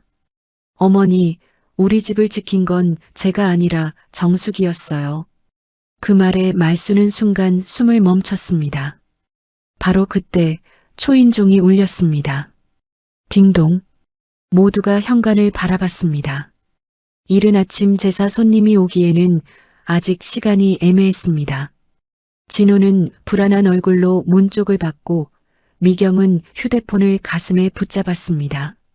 말순은 괜히 목소리를 가다듬었습니다. 영수가 문을 열었습니다. 현관 밖에는 검은 코트를 입은 한도윤이 서 있었습니다. 그의 얼굴은 차분했지만 눈빛은 얼음처럼 차가웠습니다. 한 손에는 두툼한 서류 봉투가 들려 있었습니다. 봉투 모서리는 반듯했고 그 안에는 오래전부터 준비된 듯한 서류들이 빽빽하게 들어 있었습니다. 도윤은 집안을 천천히 둘러봤습니다. 엉망이 된 제사상, 굳어있는 시댁 식구들, 바닥에 남은 술자국까지 하나하나 눈에 담았습니다. 그리고 말순을 향해 정중하게 고개를 숙였습니다. 어머님, 누나는 병원에 있습니다. 말순은 당황한 기색을 감추려 헛기침을 했습니다. 그래서 내가 여긴 왜 왔냐? 도윤은 서류 봉투를 거실 탁자 위에 조용히 내려놓았습니다. 두꺼운 종이 뭉치가 탁 하고 무겁게 내려앉는 소리가 났습니다. 이 집에서 누나가 어떤 대접을 받았는지 오늘 제 귀로 들었습니다. 그래서 이제는 저도 확인시켜 드리려고 왔습니다. 미경이 불안하게 물었습니다. 뭘 확인시켜요? 도윤은 봉투를 열어 첫 번째 서류를 꺼냈습니다. 거기에는 지난 몇 년간 정숙의 계좌에서 빠져나간 돈의 내역이 날짜별로 정리되어 있었습니다. 말순의 병원비, 제사 비용, 진호 사업 지원금, 미경 고객 모임 비용까지 빠짐없이 적혀 있었습니다. 도윤은 차분히 말했습니다. 어머님, 지금까지 이 집 제사상에 올라간 음식값까지 누가 냈는지 아십니까? 말순의 입술이 떨렸습니다. 그러나 대답은 나오지 않았습니다.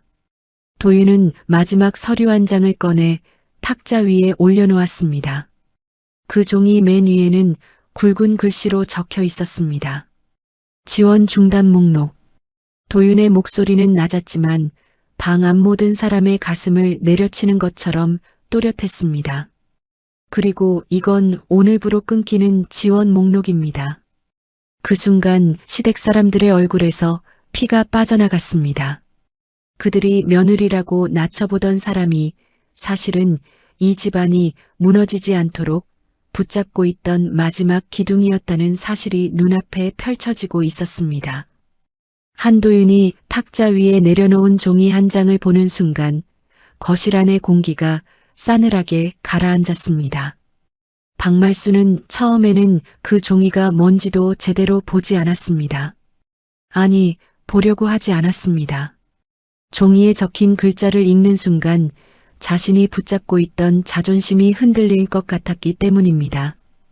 그녀는 평생 며느리 앞에서는 큰 소리를 치며 살았습니다.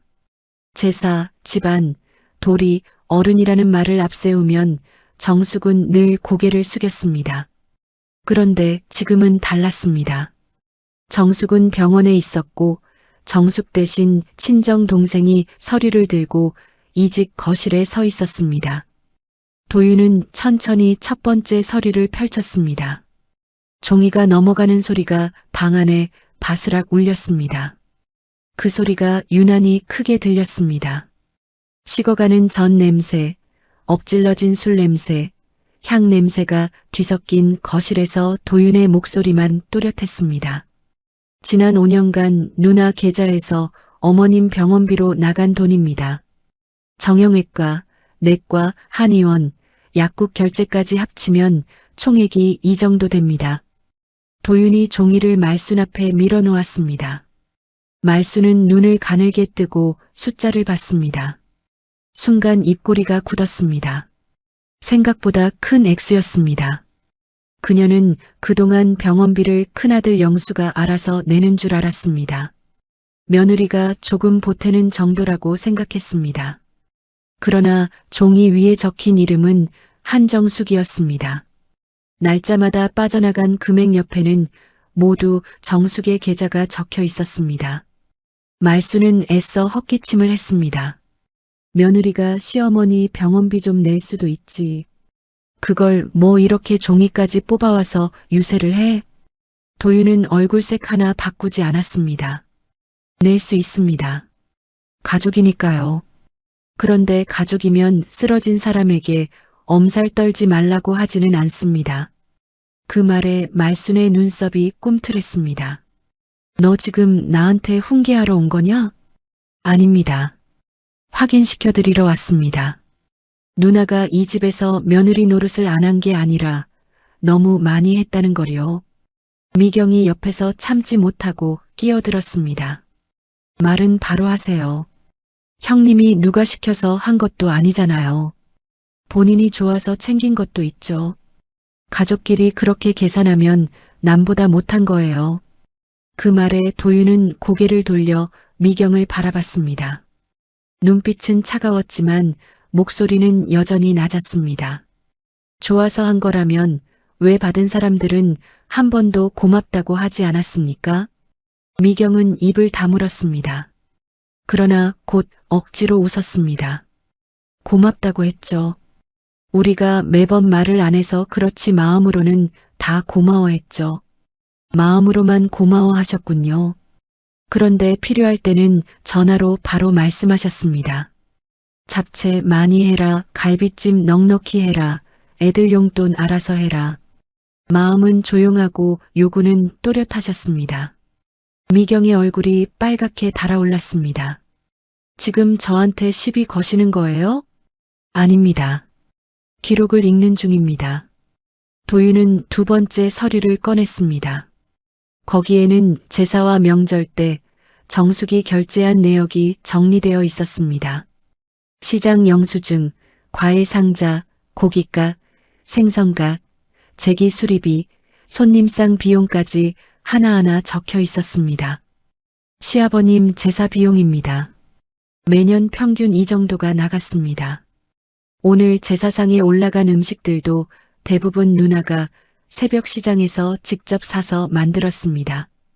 그런데 조금 전 누나는 제사상 앞에서 쓰러졌고 어머님은 제일 먼저 누나 몸이 아니라 술잔을 보셨습니다. 말순의 얼굴이 굳어졌습니다. 내가 언제 그랬다고 그래? 사람이 당황하면 그럴 수도 있지. 진호가 옆에서 눈치를 보며 말했습니다. 처남, 아니 대표님. 오늘 다들 경황이 없어서 말이 심하게 나온 겁니다. 형수님이 아프신 건 우리도 걱정하고 있어요. 도윤은 천천히 진호를 바라봤습니다. 걱정하셨습니까? 그럼요. 형수님인데 당연히 걱정하죠. 구급차가 오기 전까지 대표님은 손님들이 올까봐 현관만 보셨습니다. 그리고 누나가 들것에 실려나가는 순간 제일 먼저 본인 회사 결제 전화를 받으셨습니다. 진호의 목젖이 움직였습니다. 그는 무슨 말을 하려다 입을 닫았습니다. 도윤은 세 번째 서류를 꺼냈습니다. 이번에는 진호의 이름이 굵게 표시되어 있었습니다. 사업자금, 긴급대여, 자재비 보조, 거래처 연결이라는 문구가 줄줄이 이어져 있었습니다. 김진호 씨 업체에 누나가 직접 빌려준 돈입니다. 갚겠다고 한 날짜도 적혀 있습니다. 그런데 갚은 기록은 거의 없습니다. 그리고 제가 운영하는 법인과 연결해드린 거래도 있습니다. 누나가 부탁했습니다. 시동생이 힘들다니까 한 번만 도와달라고요. 진호는 얼굴이 잿빛이 되었습니다. 그건 형수님이 먼저 도와주신다고 해서. 누나가 먼저 도와주겠다고 했다고요? 네. 가족이니까. 도윤은 짧게 숨을 내쉬었습니다. 분노를 삼키는 소리 같았습니다.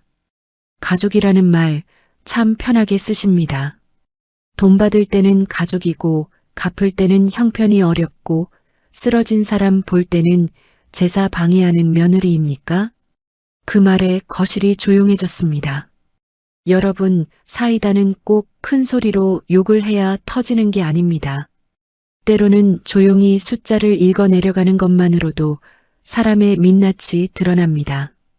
말로는 가족이라 하면서도 돈 앞에서는 모르는 척하고 희생 앞에서는 당연한 척했던 사람들이 종이 한 장 앞에서 얼굴색이 변하는 순간이 있습니다.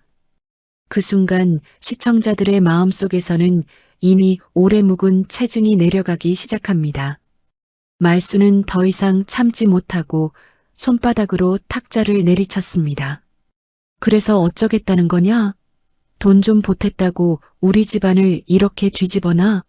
내 누나가 시집와서 이 집 며느리로 산 세월이 얼만데 친정 동생이 와서 감나라 배나라 할 일이야? 도윤은 말순을 똑바로 바라봤습니다. 어머님, 누나는 이 집 며느리로 30년 가까이 살았습니다.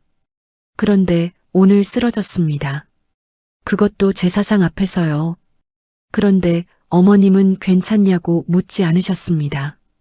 재수 없다고 하셨습니다. 엄살이라고 하셨습니다.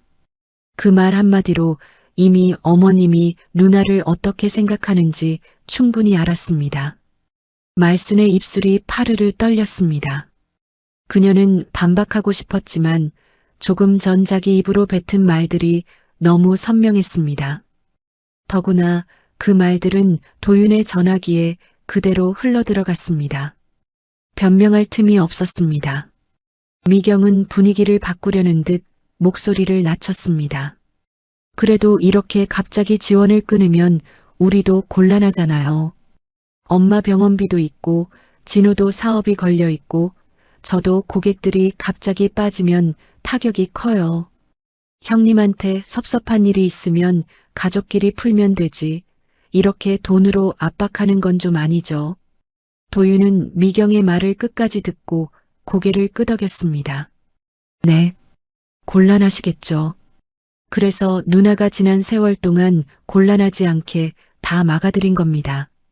어머님 병원비가 밀리지 않게, 진호 씨 업체 자재 대금이 막히지 않게, 미경 씨 고객 소개가 끊기지 않게요. 그런데 누나가 곤란할 때는 누가 막아줬습니까? 미경은 대답하지 못했습니다. 누나가 아플 때 누가 병원에 같이 갔습니까? 누나 손목에 파스가 떨어질 때 누가 설거지 한번 대신했습니까? 누나가 새벽 4시부터 음식을 만들 때 누가 전화해서 쉬라고 했습니까? 도윤의 목소리는 여전히 높지 않았지만 한마디 한마디가 사람의 가슴을 누르는 무게가 있었습니다. 영수는 현관 쪽에 서서 그 말을 듣고 있었습니다. 그는 고개를 들지 못했습니다. 도윤의 질문은 시댁 식구들에게 향한 것이었지만 사실 가장 깊게 찔린 사람은 영수였습니다. 남편인 자신이 해야 했던 일들이었습니다. 아내의 병원에 함께 가는 일, 어머니의 무례한 말을 막는 일, 동생들의 부탁을 거절하는 일, 제사상 앞에서 아내가 무너지기 전에 손을 잡아주는 일 말입니다. 그는 천천히 거실 안으로 들어왔습니다. 처남.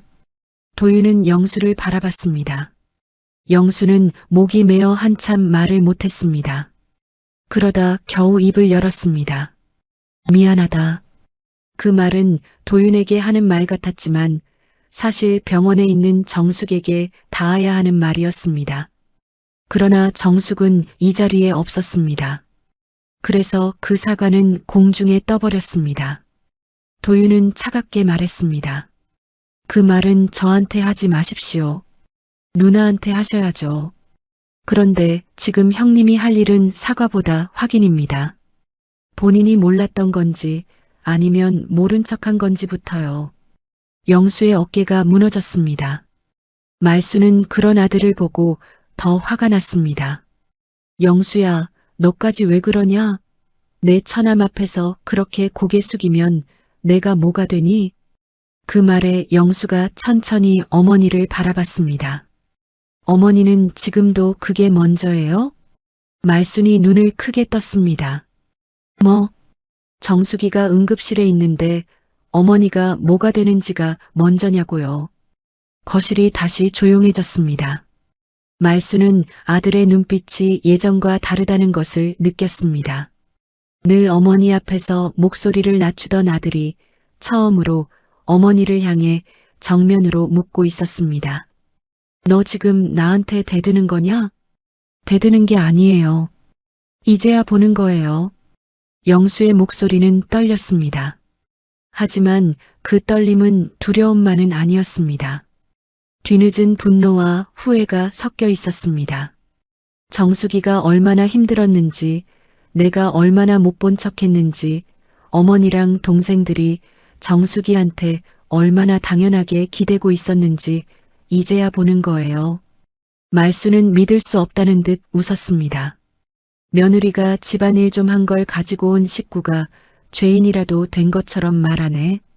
내가 내 아버지 제사를 지내자고 한 게 그렇게 큰 죄냐? 도윤이 조용히 끼어들었습니다. 제사를 지낸 게 문제가 아닙니다. 제사라는 이름으로 한 사람을 함부로 대한 게 문제입니다. 말수는 도윤을 노려봤습니다. 너는 내 누나만 불쌍하고 시어미 마음은 안 보이냐? 나는 남편 먼저 보내고 제사 하나 붙잡고 사는 사람이다. 그 마음은 누가 알아주냐? 그 말에 잠시 정적이 흘렀습니다. 말순의 말 속에는 오래된 외로움도 있었습니다. 남편을 먼저 보내고 자식들에게 기대며 살아온 세월도 있었을 것입니다. 그러나 그 외로움이 며느리를 짓밟을 권리가 될 수는 없었습니다. 도윤은 낮게 대답했습니다. 외로우셨을 수 있습니다. 남편 제사가 중요하셨을 수도 있습니다. 그런데 어머님의 외로움을 달랜 사람이 누나였습니다. 어머님이 붙잡고 산 그 제사상을 30년 가까이 차린 사람도 누나였습니다. 그런데 오늘 어머님은 그 사람을 향해 재수 없다고 하셨습니다. 말순의 얼굴에 순간 미세한 균열이 생겼습니다. 그러나 그녀는 곧 다시 고개를 세웠습니다. 그래서 돈 끊고 거래 끊고 나를 굶기겠다는 거냐? 도윤은 바로 대답했습니다. 굶기려는 게 아닙니다. 이제 각자 감당하시라는 겁니다. 누나가 더 이상 어머님의 병원비, 제사 비용, 진호 씨 사업 위험, 미경 씨 고객 관리까지 감당하지 않도록 막는 겁니다. 진호가 다급히 앞으로 나섰습니다. 대표님, 제 거는 다시 생각해 주십시오. 정말 오늘 결제 안 되면 회사가 흔들립니다. 형수님께는 제가 따로 사과드리겠습니다. 돈도 갚겠습니다. 언제 갚으실 겁니까? 그건 조금만 시간을 주시면. 그 말을 지난번에도 하셨습니다. 그 전에도 하셨고요. 진호는 입술을 깨물었습니다. 그래도 사업이라는 게 한 번에 막히면 안 됩니다. 사람 하나 죽이는 겁니다. 도윤의 눈빛이 순간 더 차가워졌습니다. 누나는 오늘 실제로 쓰러졌습니다. 그런데 그때 대표님은 사람 하나 살리는 일에는 관심이 없으셨습니다. 진호는 아무 말도 못했습니다. 미경도 급히 태도를 바꿨습니다. 형님 상태 괜찮아지면 제가 병원 가서 사과할게요. 진심으로요. 그러니까 고객 소개 끊는 건 좀 다시 생각해 주세요. 저도 먹고 살아야죠. 누나도 먹고 살아야 합니다. 형님은 반찬 가게 잘 되잖아요. 도윤은 미경을 바라보며 천천히 말했습니다. 그 반찬 가게가 잘 되기까지 누나가 새벽마다 몇 시에 일어났는지 아십니까? 손님들에게 웃으면서 반찬 팔고 집에 와서 시댁 음식 만들고 밤에는 통장 내역 맞추고 그러다 병원까지 혼자 다녔습니다. 잘 되는 결과만 보셨지 그 몸이 어떻게 버텼는지는 아무도 안 보셨습니다. 미경은 시선을 피했습니다. 그때 도윤의 휴대폰이 울렸습니다. 화면에 서연의 이름이 떠 있었습니다. 도윤은 바로 전화를 받았습니다. 서연아, 엄마는? 전화기 너머 서연의 목소리는 작게 떨렸습니다. 외삼촌, 엄마 의식 돌아왔어. 아직 검사 더 해야 하는데 지금은 말을 조금 할 수 있어. 거실에 있던 모두가 숨을 죽였습니다. 영수가 다급히 다가왔습니다. 정수기가 깼대? 도윤은 영수를 한번 바라본 뒤 스피커폰으로 바꾸지 않고 조용히 물었습니다. 누나가 뭐라고 해? 서연은 잠시 망설였습니다. 엄마가 아빠 왔냐고 물었어. 그리고 할머니는 제사 지냈냐고 물었어. 그 말에 영수의 얼굴이 일그러졌습니다. 정숙은 깨어나서도 자신보다 제사를 먼저 걱정했습니다. 그게 더 가슴을 아프게 했습니다. 도윤은 눈을 감았다가 떴습니다. 서연아, 내가 지금 병원으로 갈게. 아무도 엄마한테 함부로 말 못하게 해. 알겠어. 전화가 끊기자 영수가 급히 말했습니다. 나도 같이 가겠다. 도윤은 그를 바라봤습니다. 가시는 건 말리지 않겠습니다. 하지만 형님, 병원에 가서도 어머님 눈치 보실 거면 오지 마십시오. 누나는 오늘만 아픈 게 아닙니다. 30년을 아팠습니다. 영수는 그 말에 고개를 숙였습니다. 말순이 뒤에서 차갑게 말했습니다. 나는 안 간다. 어차피 며느리가 깼다잖아. 제사나 마저 지내야지. 그 말에 서류를 정리하던 도윤의 손이 멈췄습니다. 영수도 몸을 굳혔습니다. 미경과 진호조차 말순의 눈치를 보며 침묵했습니다. 도윤은 천천히 돌아섰습니다. 어머님, 방금 누나가 깨어났다는 말을 들으셨습니다. 그래서 뭐, 죽은 것도 아니잖아. 그 말은 너무 차가웠습니다. 거실의 온도가 한순간 내려간 것 같았습니다. 영수의 눈가가 붉어졌습니다. 그는 어머니를 믿을 수 없다는 듯 바라봤습니다. 도윤은 서류 봉투를 다시 집어들었습니다. 그리고 마지막 종이를 탁자 위에 남겨두었습니다. 좋습니다. 어머님께서 그렇게 말씀하셨으니 저도 분명히 말씀드리겠습니다. 오늘부로 누나 명의로 나가던 모든 지원은 중단됩니다. 어머님 병원비, 관리비 보조, 제사 비용, 김진호 씨 업체 거래, 김미경 씨 고객 연결 전부입니다. 말순이 버럭 소리쳤습니다. 너 그거 협박이야? 아닙니다. 경계입니다. 누나를 지키기 위한 선입니다. 그 말이 끝나자 도윤은 현관으로 향했습니다. 영수도 따라 나서려 했습니다. 그런데 그 순간 미경이 다급하게 영수의 팔을 붙잡았습니다. 오빠, 잠깐만. 엄마 혼자 두고 갈 거야? 그리고 진호 일은 어떻게 해? 영수는 미경의 손을 천천히 떼어냈습니다. 그동안 정숙이는 늘 혼자였어. 미경은 아무 말도 못했습니다. 영수는 현관문을 열기 전 어머니를 마지막으로 바라봤습니다. 어머니, 제사는 산 사람이 사람답게 살고 난 뒤에 지내도 늦지 않아요. 말순은 그 말을 듣고 몸을 부들부들 떨었습니다. 그러나 이번에는 아무도 그녀의 분노를 달래주지 않았습니다. 늘 그녀의 말 한마디에 움직이던 사람들이 처음으로 각자의 계산과 두려움 속에 굳어 있었습니다. 그 집안의 중심처럼 보였던 말순의 권위가 사실은 정숙의 희생 위에 세워진 것임이 드러난 순간이었습니다. 도윤과 영수가 집을 나서고 현관문이 닫혔습니다. 거실에는 식은 제사 음식과 말순, 미경, 진호만 남았습니다. 향은 이미 반쯤 타들어가고 있었고 엎질러진 술자국은 장판 위에 끈적하게 말라붙고 있었습니다. 말순은 이를 악물고 제사상을 바라봤습니다. 며느리 하나가 집안을 이렇게 뒤집어. 그러나 그 말에는 예전 같은 힘이 없었습니다. 진호는 다시 휴대폰을 들고 여기저기 전화를 걸기 시작했고 미경은 취소된 고객 메시지를 보며 손톱을 물어뜯었습니다. 아무도 말순의 말에 대답하지 않았습니다. 그 시각 병원 응급실에서는 정숙이 천천히 눈을 뜨고 있었습니다. 형광등 빛이 눈부셨고 코끝에는 소독약 냄새가 스며들었습니다. 서연은 엄마 손을 잡고 있었습니다. 잠시 뒤 도윤과 영수가 병실 앞에 도착했습니다. 영수는 문 앞에서 멈춰 섰습니다. 안으로 들어갈 용기가 쉽게 나지 않았습니다. 병상 위의 정숙은 너무 작아 보였습니다. 평생 거대한 제사상과 시댁 식구들 뒤에서 버티던 사람이 하얀 침대 위에서는 마른 나뭇가지처럼 누워 있었습니다. 서연이 문을 열고 나왔습니다. 엄마가 아빠 들어오래. 영수는 떨리는 발걸음으로 병실 안으로 들어갔습니다. 정숙은 힘겹게 눈을 돌려 그를 바라봤습니다.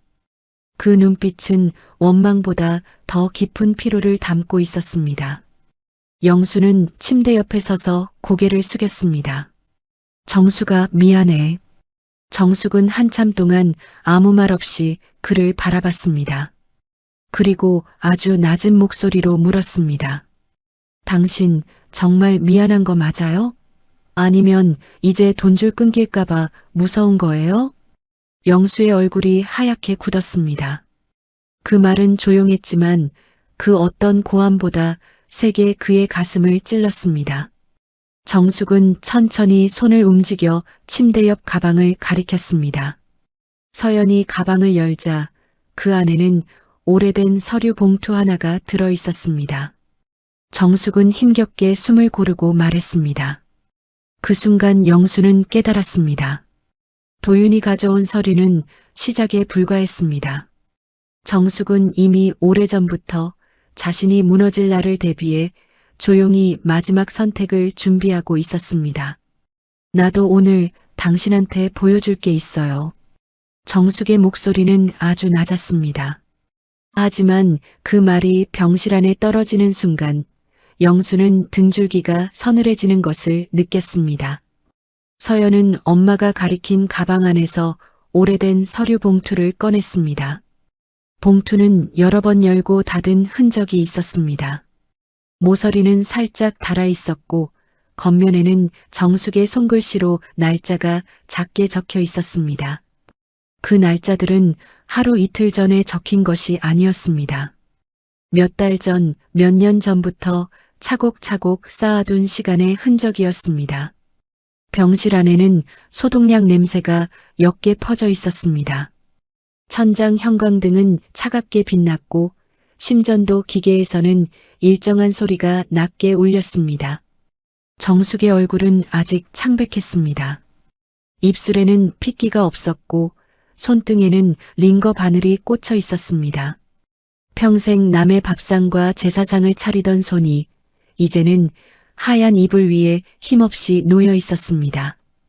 영수는 그 손을 바라보다가 고개를 숙였습니다. 정수가 지금은 쉬어. 그런 건 나중에 봐도 돼. 정숙은 천천히 눈을 돌려 남편을 바라봤습니다. 당신은 늘 나중이래요. 영수의 입술이 굳었습니다. 내가 아프다고 하면 나중에 병원 가자고 했고 어머니 말이 심하다고 하면 나중에 풀자고 했고 돈이 힘들다고 하면 나중에 어떻게든 되겠지 했어요. 그런데 그 나중이 오늘이 됐어요. 그 말은 조용했지만 병실 안의 공기를 무겁게 눌렀습니다. 영수는 아무 말도 하지 못했습니다. 도윤은 문가에 서서 누나를 바라보고 있었습니다. 그의 눈빛에는 분노보다 슬픔이 더 깊게 깔려 있었습니다. 서연은 서류 봉투를 엄마 곁에 조심스럽게 내려놓았습니다. 정숙은 떨리는 손으로 봉투를 밀었습니다. 열어봐요. 영수는 망설이다가 봉투를 열었습니다. 안에는 여러 장의 서류가 들어 있었습니다. 통장 이체 내역, 차용증 사본, 병원 진단서, 반찬가게 납품 계약서, 그리고 가장 아래쪽에는 부부 재산 정리안이라고 적힌 종이가 있었습니다. 영수의 손끝이 떨렸습니다. 이게 다 뭐야? 정숙은 숨을 천천히 골랐습니다. 내가 시댁에 보낸 돈 내역이에요. 어머니 병원비, 진호 사업자금, 미경이 고객 모임 비용, 제사 비용, 명절 음식값, 조카들 용돈까지요. 영수는 서류를 넘기다 멈췄습니다. 숫자가 빽빽했습니다. 날짜가 빽빽했습니다. 정숙이 말없이 견뎌온 세월이 종이 위에 숫자로 남아 있었습니다. 영수는 그제야 알았습니다. 아내가 단순히 도와준 것이 아니었습니다. 아내는 자신이 외면한 집안의 구멍을 온몸으로 막고 있었습니다. 왜 나한테 말 안 했어? 그 말이 나오자마자 영수는 스스로도 부끄러워졌습니다. 정숙은 희미하게 웃었습니다. 웃음이라기보다 오래된 체념에 가까웠습니다. 말했어요. 당신이 못 들은 거예요. 영수의 얼굴이 무너졌습니다. 정숙은 천천히 말을 이었습니다.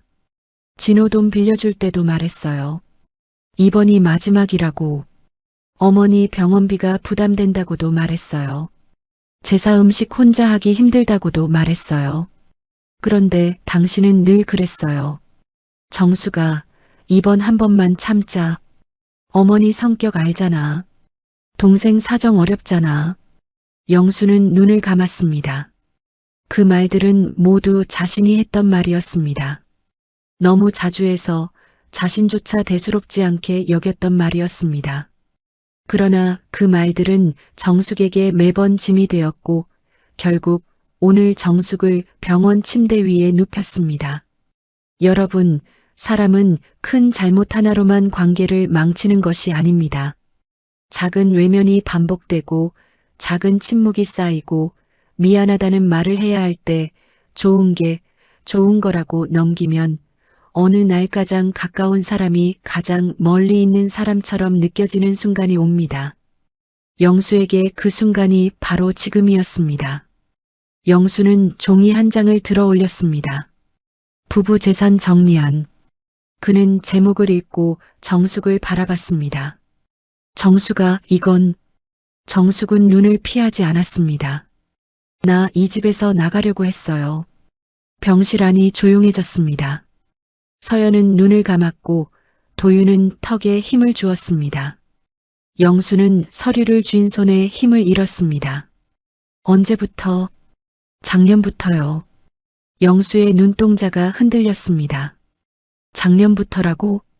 그때 어머니가 내 반찬 가게 손님들 앞에서 그랬어요. 며느리가 돈 좀 번다고 시어미를 우습게 본다고요. 그날 손님들이 다 듣고 있었어요. 나는 그 자리에서 웃었어요. 어머니 체면 상하지 않게 하려고요. 그런데 집에 돌아와서 손을 씻는데 아무리 비누칠을 해도 그 말이 안 씻겨 내려가더라고요. 정숙은 잠시 숨을 골랐습니다. 목소리는 작았지만 한마디 한마디가 선명했습니다. 그날 처음 생각했어요. 내가 이러다 정말 죽겠구나. 몸이 아니라 마음이 먼저 죽겠구나. 영수는 침대 옆 의자에 주저앉았습니다. 무릎 위에 놓인 서류가 흐릿하게 보였습니다. 눈물이 차올랐지만 그는 울 자격이 있는지조차 알 수 없었습니다. 그때 병실 문이 거칠게 열렸습니다. 말순과 미경, 진호가 들어왔습니다. 말순은 숨이 찬 듯 가슴을 오르내렸고 미경은 불안한 얼굴로 주변을 살폈습니다. 진호는 휴대폰을 손에 꼭 쥐고 있었습니다. 세 사람의 얼굴에는 걱정보다 다급함이 먼저 묻어 있었습니다. 말수는 병실에 들어오자마자 정숙을 훑어봤습니다. 깼으면 됐다. 사람 놀라게 왜 그렇게 쓰러지고 그래. 서연이 자리에서 벌떡 일어났습니다. 할머니. 정숙은 딸의 손등을 살짝 눌렀습니다. 말리지 않아도 된다는 뜻이었습니다. 서연은 입술을 깨물고 다시 앉았습니다. 말수는 침대 옆에 서서 헛기침을 했습니다. 아까는 내가 좀 놀라서 말이 세게 나갔다. 너도 알잖아. 내가 내 시아버지 제사만 되면 마음이 안 좋다. 그러니까 오늘 일은 서로 없던 일로 하자. 없던 일. 그 말에 정숙의 눈빛이 아주 천천히 식었습니다. 말수는 사과를 하러 온 것이 아니었습니다. 오늘 일을 덮으러 온 것이었습니다. 자신의 말이 얼마나 아팠는지 묻는 대신 서로 없던 일로 하자고 했습니다. 시댁 사람들이 평생 써먹던 방식이었습니다. 상처는 며느리에게 남겨두고 사건은 없던 일로 만드는 방식이었습니다. 정숙은 조용히 물었습니다. 어머니, 제가 오늘 왜 쓰러졌는지 궁금하지 않으세요? 말수는 순간 말문이 막혔습니다. 그거야, 내가 몸이 약해서. 제가 몸이 약해서가 아니에요. 너무 오래 참아서 그런 거예요. 말순의 얼굴이 굳었습니다. 미경이 얼른 앞으로 나왔습니다. 형님, 저도 아까 말이 좀 심했어요. 그런데 우리도 당황해서 그랬잖아요. 가족끼리 다 그럴 수 있는 거 아니에요?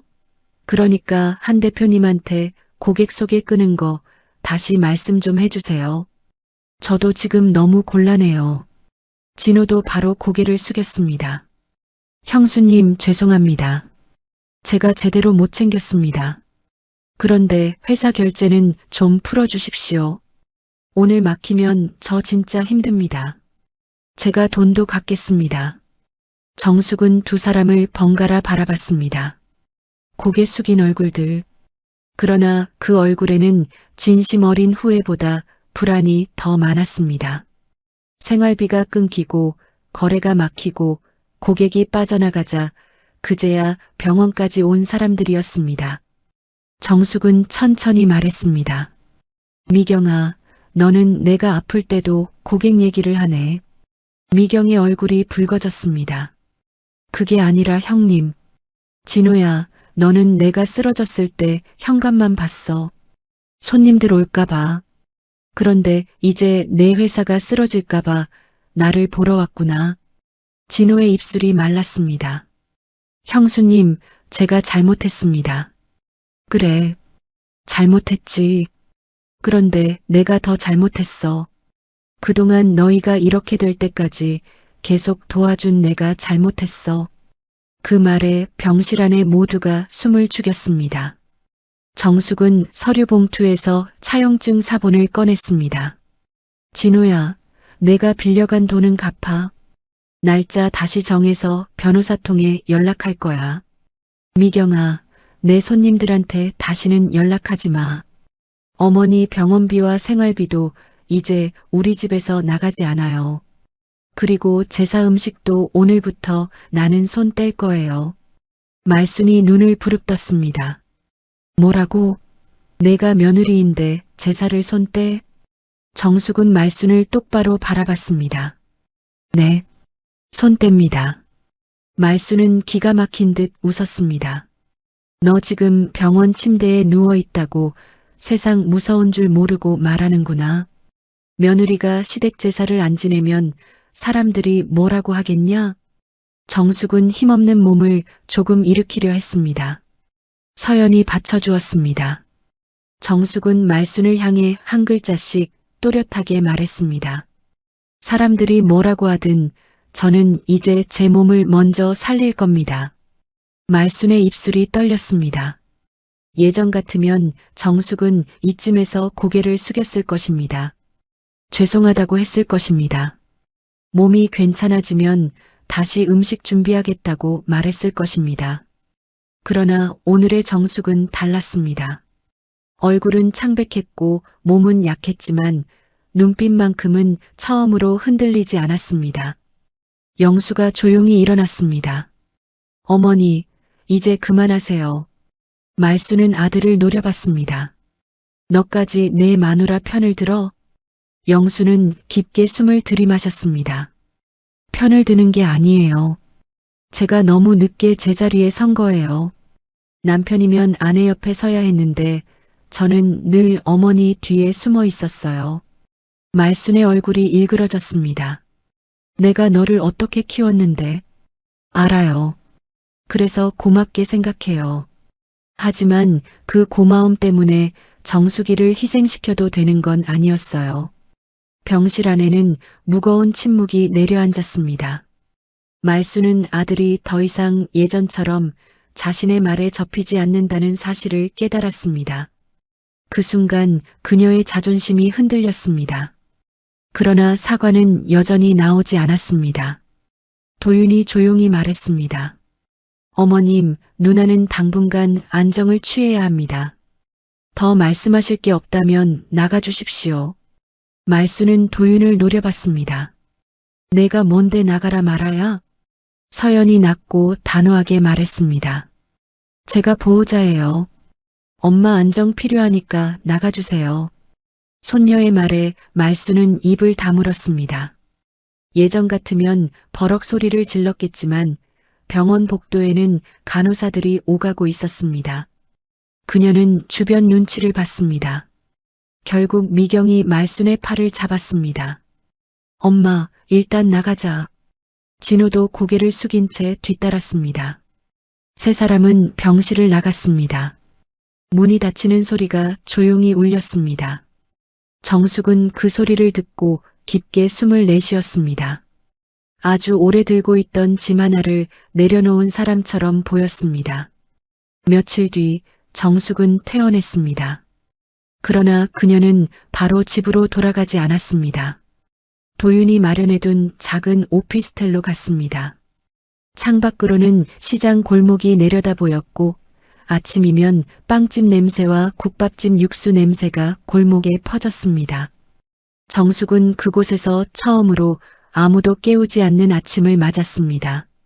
새벽 4시에 일어나 전을 부치지 않아도 됐고 시어머니 전화에 심장이 내려앉지 않아도 됐습니다. 창문을 조금 열자 차가운 바람이 들어왔습니다. 그 바람이 이상하게 상쾌했습니다.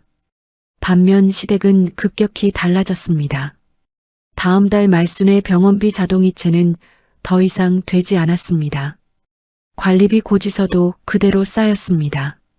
미경은 정숙의 반찬가게 손님들에게 다시 연락을 돌렸지만 대부분은 차갑게 거절했습니다. 이미 도윤 쪽에서 정중히 관계 정리를 알린 뒤였습니다.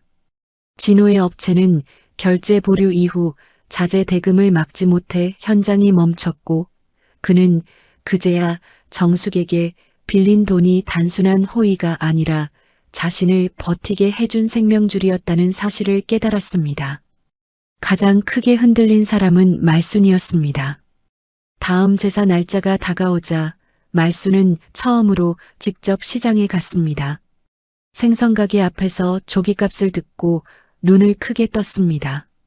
과일가게에서는 흠없는 배 한 상자가 얼마나 비싼지 알고 입을 다물지 못했습니다. 나물거리를 사들고 집에 돌아왔을 때는 손목이 욱신거렸고 허리는 끊어질 듯 아팠습니다. 부엌에 서서 고사리를 볶던 말수는 인상을 찌푸렸습니다. 간이 맞지 않았습니다. 동태전은 팬에 들러붙어 찢어졌고 탕국은 깊은 맛이 나지 않았습니다.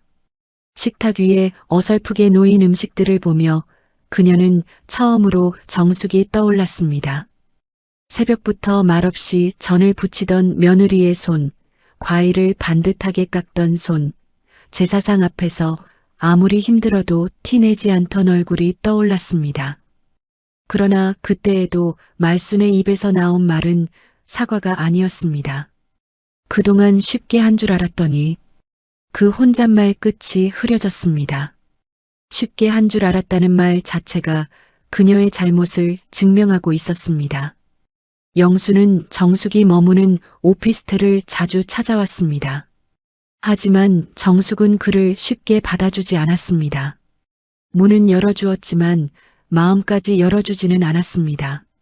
영수는 장을 봐오고 병원 예약을 챙기고 반찬가게 일도 도왔습니다. 처음에는 서툴렀습니다. 파 한 단 고르는 법도 몰랐고 손님에게 인사하는 것도 어색했습니다. 그러나 정숙은 그 모습을 조용히 지켜봤습니다. 어느 날 영수가 조심스럽게 말했습니다. 나 정말 달라지고 싶어. 정숙은 반찬통 뚜껑을 닫으며 대답했습니다. 달라지고 싶은 마음은 들을게요. 하지만 나는 이제 말보다 시간을 볼 거예요. 영수는 고개를 끄덕였습니다. 기다릴게. 기다리는 것도 당신이 선택할 일이에요. 나는 이제 당신 기다리느라 내 인생 멈추지 않을 거예요. 그 말에 영수는 아무 말도 하지 못했습니다. 그러나 이번에는 섭섭해하지 않았습니다. 그럴 자격이 없다는 것을 알았습니다. 몇 달이 흘렀습니다. 정숙의 반찬 가게는 도윤의 도움으로 새 납품 계약을 맺었습니다. 이전보다 일이 체계적으로 정리되었고 정숙은 무리하지 않는 선에서만 일을 했습니다. 새벽부터 밤까지 몸을 갈아넣던 방식이 아니라 직원을 두고 시간을 나누고 자신이 쉴 날을 정했습니다. 처음에는 쉬는 것이 어색했습니다. 일을 하지 않는 시간이 죄책감처럼 느껴졌습니다. 그러나 서연이 말했습니다. 엄마, 쉬는 것도 엄마 일이야. 정숙은 그 말을 듣고 웃었습니다. 아주 오랜만에 마음 깊은 곳에서 올라오는 웃음이었습니다. 어느 봄날 정숙은 서연과 함께 바닷가에 갔습니다. 바람은 조금 차가웠지만 햇살은 따뜻했습니다. 파도는 모래 위로 밀려왔다가 다시 물러났습니다. 정숙은 얇은 스카프를 목에 두르고 천천히 걸었습니다. 서연은 엄마의 걸음에 맞춰 옆을 지켰습니다. 엄마, 후회돼? 정숙은 바다를 바라봤습니다. 멀리 갈매기들이 낮게 날고 있었습니다. 파도 소리가 마음속 오래된 먼지를 씻어내는 것 같았습니다. 후회는 돼. 서연이 놀라 엄마를 봤습니다. 정숙은 작게 웃었습니다. 조금 더 일찍 나를 챙기지 못한 게 후회돼. 더 빨리 아프다고 말하지 못한 게 후회되고 더 빨리 싫다고 말하지 못한 게 후회돼. 그런데 이제라도 멈춘 건 후회 안 해. 서연의 눈가가 붉어졌습니다. 엄마, 이제 진짜 엄마 인생 살아. 정숙은 딸의 손을 잡았습니다. 딸의 손은 따뜻했습니다. 오래전 자신이 어린 서연의 손을 잡고 시장길을 걷던 기억이 떠올랐습니다. 그때는 자신이 딸을 지켜야 한다고만 생각했습니다. 그런데 지금은 딸이 자신을 지켜주고 있었습니다. 세월이 그렇게 흘렀습니다. 정숙은 바다를 향해 천천히 말했습니다. 이제야 알겠어. 가족을 지키는 것도 중요하지만 나를 잃지 않는 게 먼저였다는 걸. 그 시각 말순의 집에서는 제사상이 조촐하게 차려지고 있었습니다. 예전처럼 반듯하고 푸짐한 상은 아니었습니다. 저는 조금 탔고 나물은 싱거웠고 과일은 크기도 제각각이었습니다. 미경과 진호는 말없이 절을 했습니다. 아무도 정숙 이야기를 꺼내지 않았습니다. 그러나 모두 알고 있었습니다. 이 집 제사상이 무너진 것은 며느리가 떠났기 때문이 아니라 며느리를 사람으로 대하지 않았기 때문이라는 것을 말입니다. 영수는 그날 제사에 가지 않았습니다. 그는 정숙의 가게 뒷정리를 돕고 있었습니다. 싱크대 앞에서 서툴게 고무장갑을 낀 채 반찬통을 씻었습니다. 물소리가 조용히 흘렀습니다. 정숙은 그 모습을 잠시 바라보다가 말했습니다. 거기 기름기는 뜨거운 물로 먼저 헹궈야 해요. 영수는 고개를 끄덕였습니다. 알겠어. 짧은 대답이었습니다. 예전 같으면 대수롭지 않게 넘겼을 작은 일이었습니다. 그러나 지금의 영수에게는 그것이 시작이었습니다. 아내가 평생 해온 일을 눈으로 보고 손으로 배우고 몸으로 느끼는 시작이었습니다. 정숙은 창밖을 바라봤습니다. 시장 골목에 저녁 불빛이 하나둘 켜지고 있었습니다. 삶은 완전히 달라지지 않았습니다. 상처가 하루아침에 사라지는 것도 아니었습니다. 하지만 적어도 이제 정숙은 자신을 지우며 살지 않았습니다. 싫은 것은 싫다고 말했고, 아프면 쉬었고, 감당할 수 없는 짐은 내려놓았습니다. 누군가는 말할지도 모릅니다. 가족인데 너무 매정한 것 아니냐고 말입니다. 그러나 가족이라는 이름은 한 사람의 희생을 끝없이 요구하는 허가증이 아닙니다. 돌이라는 말도, 제사라는 말도, 어른이라는 말도 사람을 함부로 대할 권리가 될 수 없습니다. 정숙은 시댁을 무너뜨리려고 한 것이 아니었습니다. 다만 더 이상 자신이 무너지지 않기로 한 것입니다. 그런데 놀랍게도 정숙이 빠지자 시댁은 스스로 흔들렸습니다. 그동안 그 집을 버티게 한 것이 권위도, 제사도, 큰 소리도 아니라 한 며느리의 조용한 희생이었기 때문입니다. 그날 밤 정숙은 가게 문을 닫고 불을 껐습니다. 유리문에 비친 자신의 얼굴이 보였습니다. 예전보다 조금 야위었지만 눈빛은 훨씬 편안했습니다. 그녀는 문을 잠그고 천천히 걸었습니다. 차가운 밤 공기가 뺨을 스쳤습니다. 더 이상 누군가의 제사상을 위해 뛰어가야 할 시간이 아니었습니다. 더 이상 누군가의 불만을 달래기 위해 자신을 숨겨야 할 밤도 아니었습니다. 정숙은 조용히 하늘을 올려다봤습니다. 검은 하늘 사이로 작은 별 하나가 희미하게 빛나고 있었습니다. 아주 작지만 분명한 빛이었습니다. 정숙은 그 빛을 보며 천천히 숨을 들이마셨습니다. 그리고 처음으로 내일이 조금 기다려졌습니다. 가족을 위해 참고 사는 것이 미덕이라고 믿었던 한 여자는 결국 자신을 지키는 것이야말로 남은 인생을 살리는 길이라는 것을 깨달았습니다. 며느리가 떠난 뒤 시댁의 돈줄은 끊겼지만 정숙의 인생은 그제야 다시 흐르기 시작했습니다. 그것이 한정숙이 30년 만에 되찾은 가장 조용하고도 통쾌한 복수였습니다.